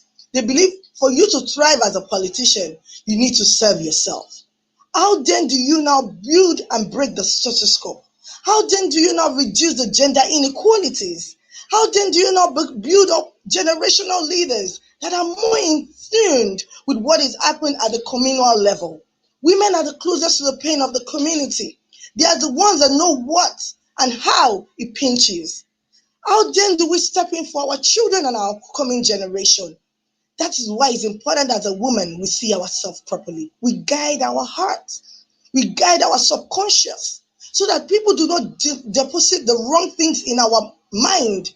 Because it's like when negative things are being deposited in you, you begin to, it's like you're planting a seed. It begins to flourish and it begins to grow. And when it starts to grow subconsciously, you start to limit yourself. And that's why it's important that we identify the reason why we are being treated as an object and we start to address it immediately. For me, my strategy over the years has been discipline. You need to be disciplined as a woman. So each time I evaluate myself, I set a standard for myself. I set boundaries for myself. Even when it comes to issues like complimentary comments, you need to be careful. When our male gender pass on complimentary comment to us, it can trigger something that is not good in you. So sometimes you need to put that boundaries there. I remember many years ago, my workers would send me a message randomly and say, "Oh, madam, you look beautiful." I had to put them, "Look, don't come and tell me I look beautiful. How about you've done the work well?" There are other languages you can use. It is wrong of you to look at me in that light, because that now begin to allow all sorts of things to sprinkle in your mind. And because we women were psychologically affected with all of these issues of objectification, we tend to be we tend to be very, defensive in that aspect as that regard. That's why you see a lot of professional women, they say they are uptight. You need to be uptight sometimes. Being principled is usually called as uptight. You can't afford to be loose. You have to remember what you stand for. You need to remember where you're going. You need to remember the reason why you're doing the things you're doing. You need to remember that a woman has limited space in the world in general, and especially in Africa. How then do you not get the opportunity to be given a chance and you allow little things like this to affect you? So it's important that you guide yourself cautiously. So one of the things we also need to do is to constantly tell our women what are the better strategies to communicating with our male counterpart. As a matter of fact, in recent years, I must commend the men. They've been very supportive of women. That's why we see more leaders that are raising, that more women leaders that are rising, because our men are very, very supportive. But the question is, even our women, they have self-objectifying of themselves. They do not believe that they can do anything. They believe certain rules are reserved for men. So therefore, they do not dream that big. So it's limited our dream. It's limited our understanding. It's limited what we desire as a woman. And that's why it's important to first identify what are you in this world for? What's your purpose? What's your calling? How then do I step into my purpose and be able to set a standard for myself to be able to achieve that purpose? And that's why it's important that as entrepreneur, as a woman especially, you must be driving towards a solution. When you drive towards a solution, those are things that motivate you to carry on. Those are things that remind you of the reason why you're there in the first place. That's why things like somebody trying to sleep with you, trying to do all those things. So you need to plan things that are motivator strategies round and about you. Why are you doing what you're doing? You need to analyze yourself.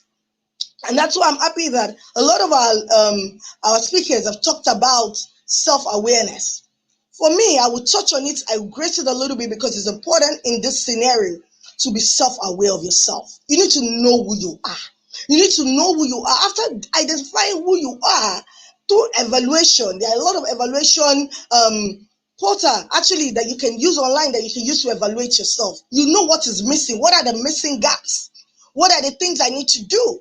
What self-development, steps do I need to take? What qualification does it require for me to get to where I'm going? Because we have limited space. When you get the chance to be given an opportunity, it is important that you are able to run with it, knowing that if you do not do it well, you have deprived the chances of a woman getting there again in the first place. And that is why you need to be firm as a woman. You need to know what you want. You need to know what you stand for. You need to be disciplined. I always say self-discipline is key for every woman. Even in your emotional management, you need to be disciplined. And I like what the second speaker said. When you get to work, you drop your family problem at the doorstep. When you step into your agenda. For me, every day I have a journal. In my journal, I write my daily plan. I have my weekly plan. As women, we need to do that more often because we are distracted by nature.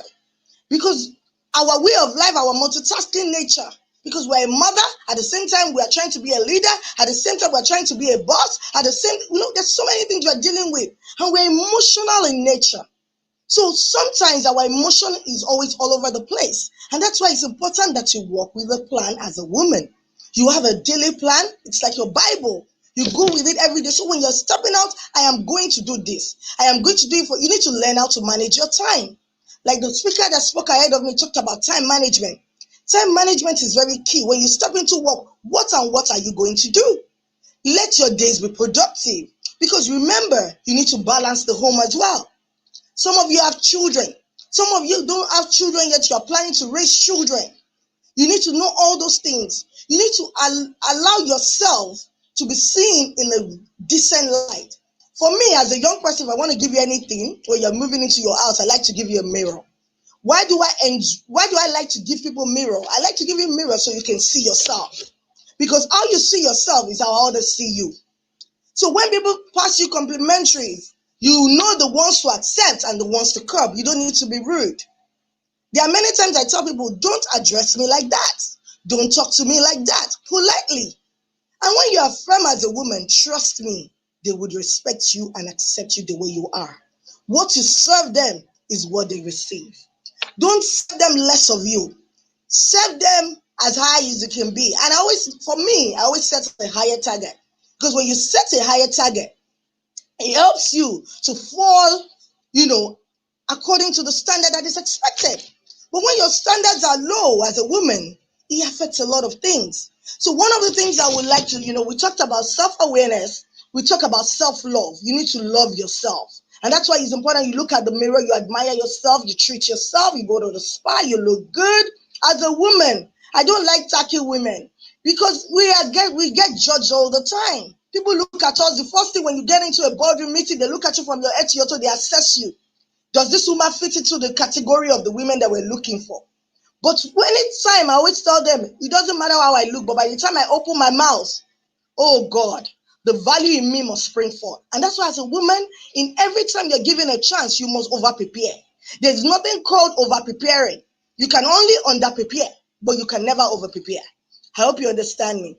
So remember, you need to love yourself. Whatever you want people to do for you, learn to treat yourself. Learn to treat yourself. Go to the spa. Some people will say, my husband does not do this. Why does he have to be your husband? Sometimes you need to take charge of your emotional balance. It is important. You are the one that knows how you want to be treated, and you can only treat yourself right. It's from treating yourself right that a lot of people will now begin to treat you right. So it's very important. Self-awareness. Know yourself and know what you stand for. Don't underestimate your values. Don't subject your value to the societal norm. They can tell you you're overly ambitious. That is their business. Your purpose is not their purpose.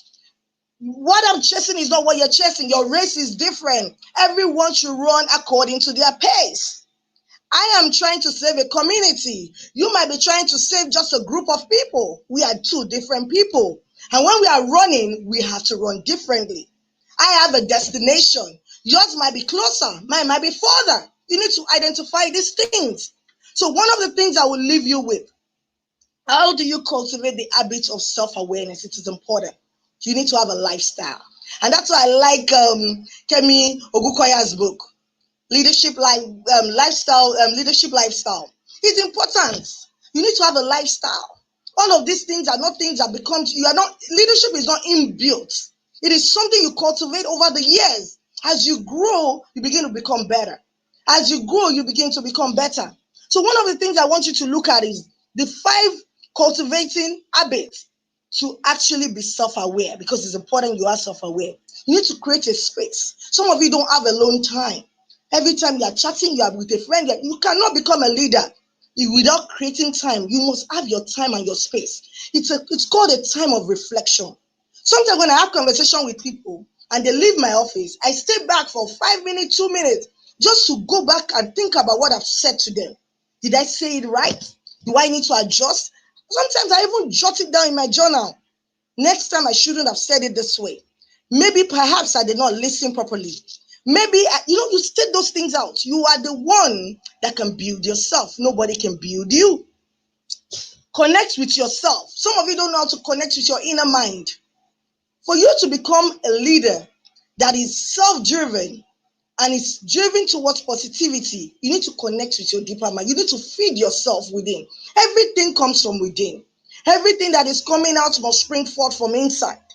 You cannot radiate from outside. So you need to feed your inside. Nourish what comes out of you. Then avoid digital distraction. Yes, it's okay to be on different social medias, but sometimes you need to be careful what you feed yourself. Remember what I said. There is your subconscious that also picks things. So if you allow your subconscious to be more exposed than your own mind talking to yourself, if you don't engage yourself more than the subconscious does, what then happens is you have more particles from the subconscious, which is a lot of mess that we see on the social media. And those are the things, that's why some people live in societal norms. This is how they do it. My mother said, my sister said. Sometimes keep decisions to yourself. Then have a solitude to yourself. Have a space that you just chill and just talk to God. Meditate. As a woman, we need to meditate. Then practice mindfulness. We need to pay attention to our inner mind. When your mind is telling you something, a lot of times it's always the right thing. You need to pay attention to your mind. You need to be healthy within. Your mindset needs to be right. You need to constantly, even if it's music, inspirational music. For a very long time, I could not afford to have a mentor. I didn't even have access to a mentor. I didn't feel anybody would believe in me because I had my own objectivity issues I was battling with as well. Objectification issues I was battling with. So I didn't think I had the right things being said. So sometimes I had role models that didn't know me, but I used to constantly listen to them. I used to feed myself with different words I just feed myself with the right things. And before you know, you become like them. And that's why it's important as a woman, you have a mentor, especially a female mentor. Then the third thing, you need to have a journal. I told you, writing should be a pattern for you. Because we as women, sometimes, because we're emotional in nature, we can't really express ourselves in depth. So sometimes we omit the important things. So when you write it down, you can reflect back on it. So it's very, very important. Sometimes you even record yourself to prep yourself. You can only get better, you can never get worse. So the fourth thing you also need to do is practice listening. A lot of women struggle with listening because we are temperamental by nature. We're emotional being. So any little thing we spark, we do not listen.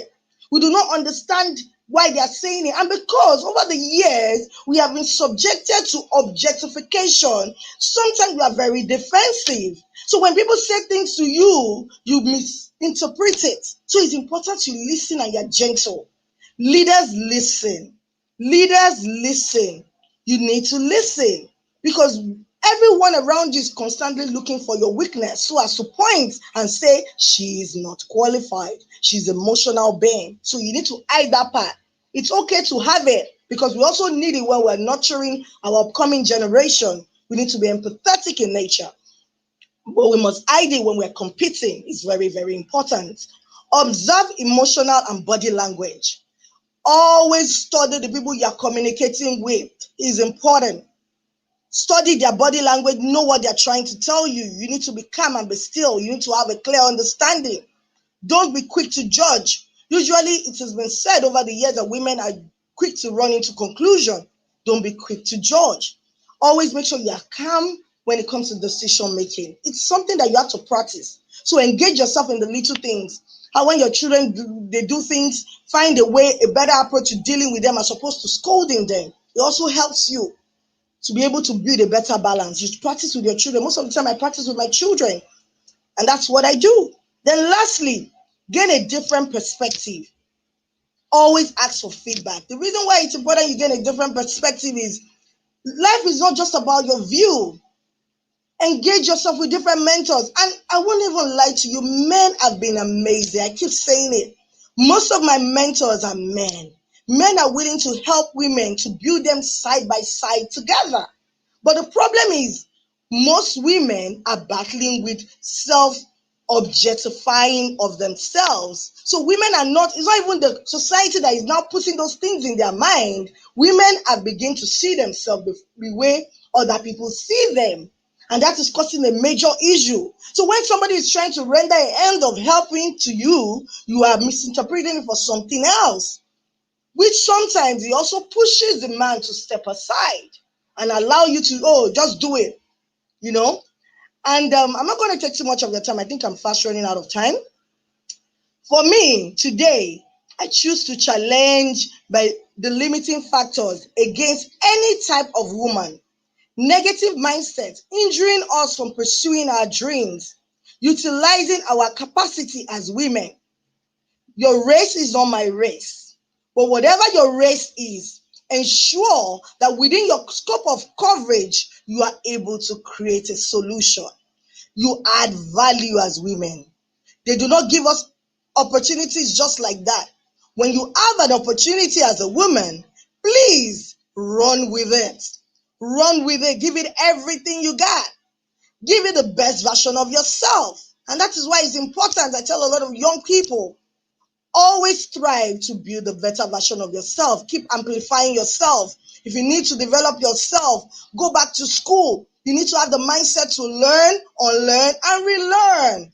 Please make sure you do that so that together we can build a nation that is friendly towards women, a communally fair nation that is more of empathetic leader as opposed to autocratic leader that you currently have.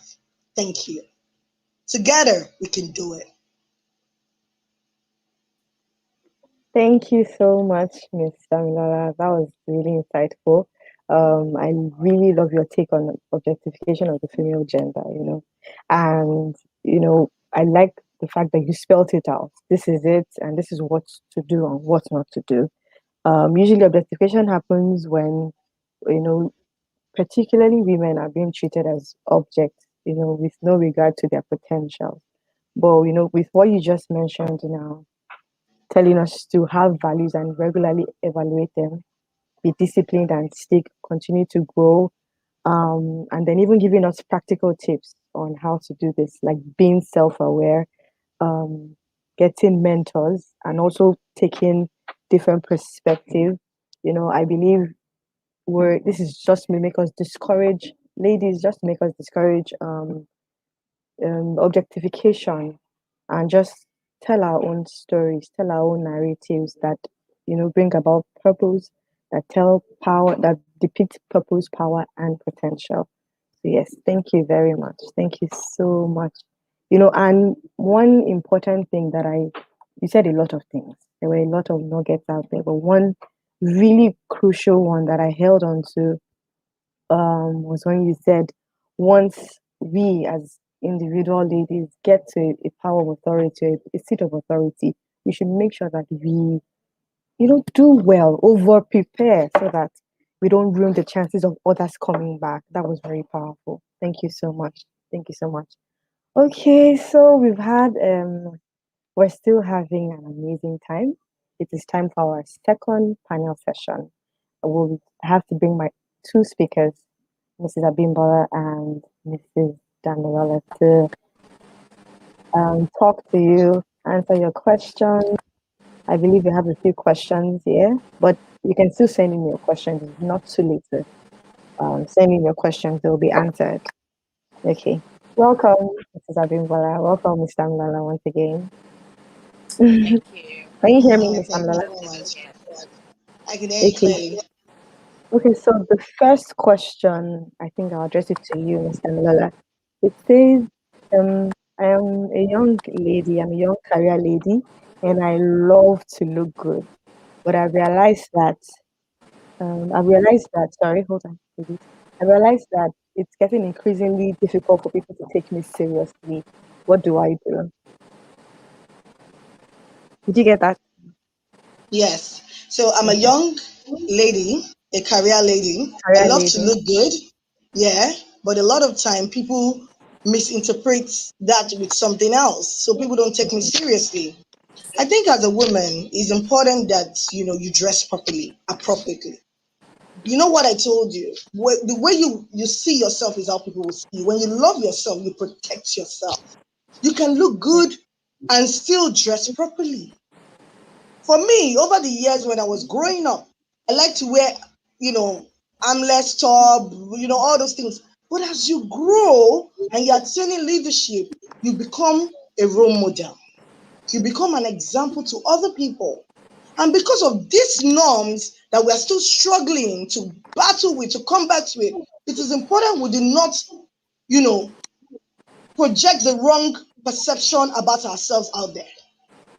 People are looking for something you will do wrong and they will hold on to. So it's important that you do not give them that chance, because whatever chances that you have, they are real opportunities. And I told you, grab it.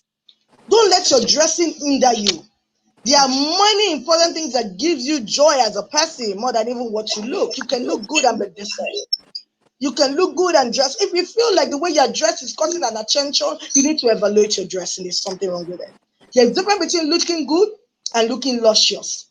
They are two different things. You can look good and look right. I hope you understand me. So within the time when you are socially gathering with your friends, you cannot wear whatever you feel like wearing. You have to be deliberate as a woman. That's why I said first, I said you need to maintain discipline. You need to deprive yourself. Discipline does not mean you have to be firm alone. Discipline has to cut across. You have to make sure that you're not doing it for yourself. We are millions of women waiting for liberation. Always remember that. You do not stand alone, you stand for us all. So even if it's okay for you, it's not okay for us. So once you have that at the back of your mind, and the reason why you're doing that, you're stepping out into the place of leadership, is not for yourself, then you begin to think properly. Thank you. Thank you so much. Thank you. Okay, so the next question goes to Mrs. Abimbola. The person says, I'm a mother and I must confess that I've not been emotionally intelligent, as you mentioned. Please assist. What can I do? Like, I'm thinking she's requesting for practical steps on being emotionally intelligent. Okay, thank you very much for that question, Aditana, once again. And you've done wonderfully well, Damilola. It's been an amazing session. Yeah. Thank you. So if I got it rightly, you mentioned that the lady said she would need to know how to empower herself with the knowledge of emotion and intelligence, right? Yes, I believe so. Fantastic. It's simple, like I said. It's just self-development, self-empowerment. So she really needs to go for courses. She can read books, and she must be open to learning. And it's basic. Unlearn, learn, and relearn. And it's everywhere now. So it's actually basic. Either she pays for courses or she goes online. Google is her friend.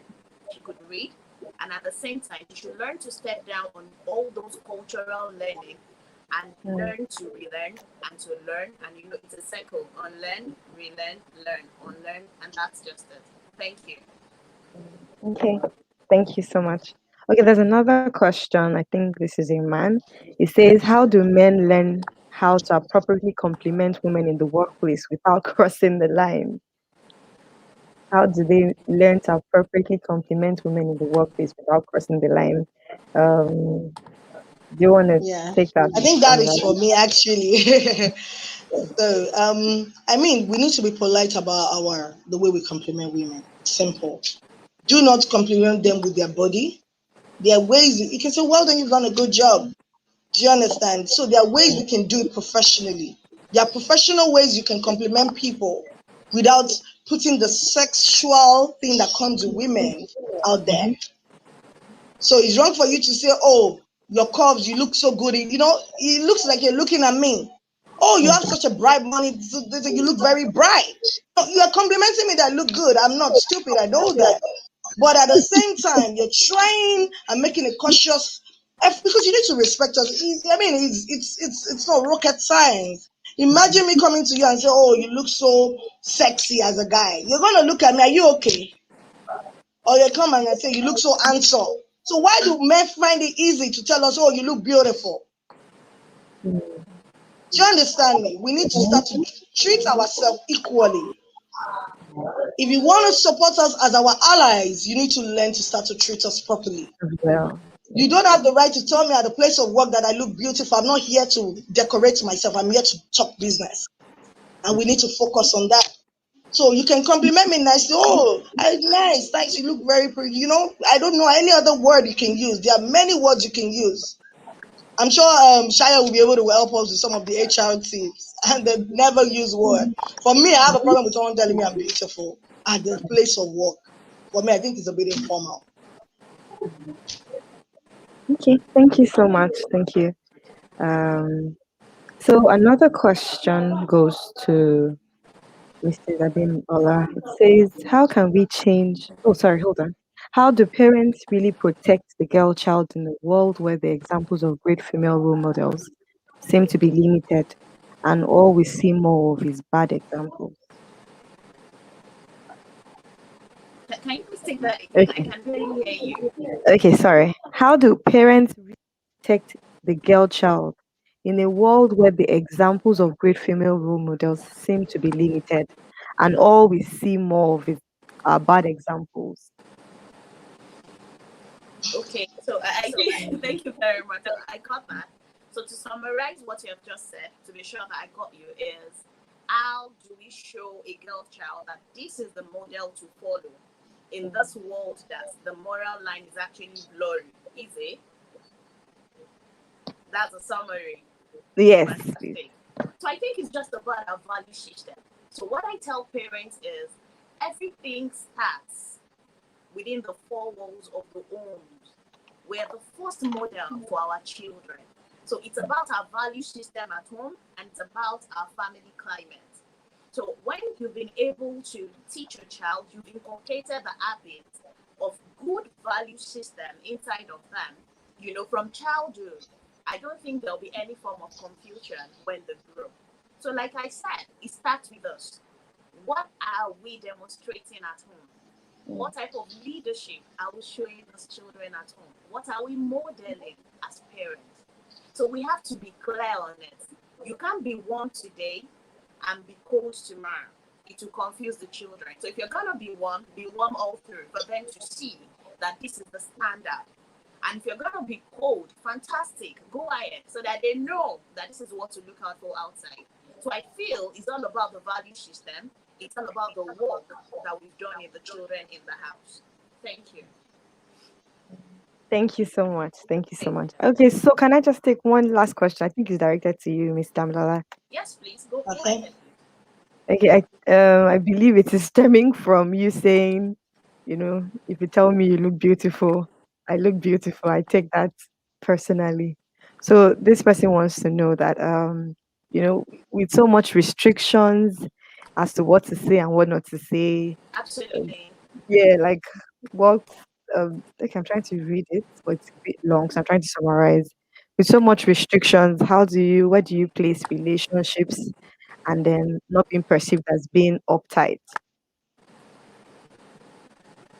Okay. You want me to rephrase I that? mean, one of the things that I do is usually I always wear a smile. It is free, give it out for free. When you smile as a woman, it shows that you're welcoming. It's a welcoming ambience. And it's important that we learn to smile more. And when you smile, it makes people know that you know your self-worth. You know what you stand for. You're not intimidated by anyone. So as a woman, you need to relax and always wear a smile. Wear a smile, it gives you some sort of bright ambience around you and that welcoming ambience. And people find you easier to communicate with. So even that's why when Shaya said that stuff about putting your business at the doorstep is very important. When you come to work, you smile with everybody, you're polite with everybody. I mean, that should do. It kind of eases things out. So always wear a smile. It's free, give it out for free. Thank you so much. Thank you. Amazing guest speakers. Thank you so much. So I think we've come to the we're rounding off, and I must say it's been an amazing time. From my first guest speaker, Mrs. Kemi Ogunkoya, who really talked about the need to start raising next generation of female leaders, to Miss Shayo Jimmy Olusheye, that you know educating us on how to break the glass ceiling and practical steps on how to do that, especially in the workplace. To Mrs. Abimbola Alayinka, taking us back home and making us understand that for us to get that change that we desire, we need to change our mode of parenting, which is modern day parenting. And then to Miss Damilola James, finally talking about the objectification of the female gender and how to discourage such narratives. Thank you so much. My comment section is really buzzing. I'm so grateful for every single person that came out here to join us and celebrate the International Women's Day. Let's not forget the reason why we're here, to celebrate the International Women's Day and to consciously remind ourselves of the need to embrace a gender equal world, and I implore every single one of us to please take it is for them or they will do it. No, it starts with you. And like every speaker has said, be intentional. Be very intentional about it. Once you're intentional about it, everything is a piece of cake. So I implore every single one of us to choose to challenge by taking actions, no matter how small they are, to advocate for equality in the world today. I choose to challenge. Will you? Thank you very much. Have a wonderful day.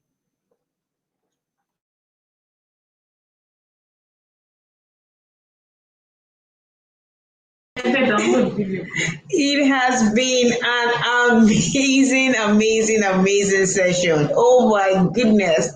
So much energy, so much power, so much learning. And I bet so much transformation for everyone who has been on the call. I have no doubt that everyone who has been on this call today had something, to take home with. I think it's very important the topics that all our speakers have so passionately shared today. It's important that we start seeing ourselves for exactly who we are, and then we start seeing ourselves from the place of possibilities rather than from the place of limitation. And a big thank you also to our wonderful host, Adetola King, who has done such a phenomenal job, coordinating the entire event today. Thank you to all our speakers. Thank you to Ms. Shayo Jimiolusheye, Mrs. Abimbola Layinka, and the amazing Ms. Damilola Sonayo James. And, thank you for choosing to spend time with us at this year's International Women's Day, hosted by the PowerWoman Network. The PowerWoman Network is a community of women who are on the path for more. We are into providing capacity building, networking opportunities, job creation opportunities for women. Pretty much we make a safe place where women can find themselves in the companion of other women who are constantly defying the norm, who are constantly redefining what the norm should be and changing the status quo. So it is great to have you here. So if you want to join our community of Power Women, all you have to do is to follow the link just below the screen. Go to our website, www.thepowerwomannetwork.com, and we will be glad to have you. I would also love to say a big thank you to everyone who has been a part of the show. Thank you for joining in. Just like we have been charged, it is time for us to do more. It is time for us to embrace ourselves a whole lot more. It is time for us to challenge, the societal norms, to challenge all the limiting beliefs that has been holding us back for so long. And it is time for you to step into your place of true power and endless possibilities. And on this note, we will be saying thank you and good night from each and every one of us. We would love to see you in the community. And also, before you go, make sure you click on the subscribe button of this channel. We'd love to see you. So we'll have our speakers who are at the back end say a quick bye-bye to you. So we'll bring some of our speakers back so that we can say a bye-bye, bye-bye, bye-bye, bye-bye. Thank you. So we look forward to seeing you soon again. Bye.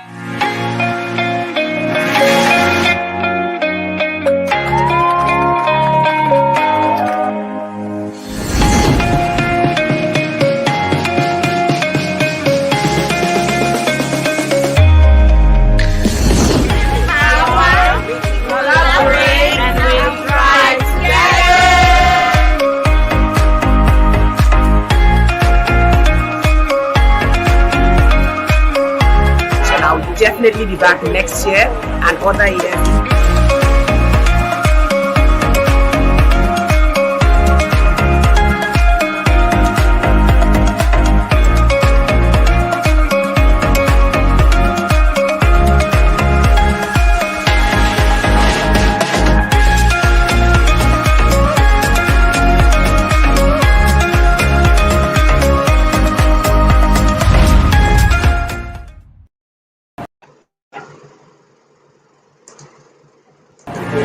My name is Shirley Hills, and I'm an executive management consultant, a business resilience coach, and a leadership strategist. And I'm also a power woman. Today at the PowerWoman Network's Power Tribe Hangout, what really stood out for me was the theme, which is fearless. And beyond just being a resilience coach, this is what I believe every woman out there who wants to rise and thrive should have as her superpower. Being fearless is a superpower. It does not mean that you do not feel the fear, but it just means that you are courageous in spite of the fear. So my charge to women out there today, and for those who are looking to be a part of this community, which I recommend to you, is that you should raise your standards every day. This is what I live by, right? Try to raise the bar on yourself. You're in no competition with anybody, so raise your standards every day. I celebrate the opportunity daily to turn my valleys into my mountaintops.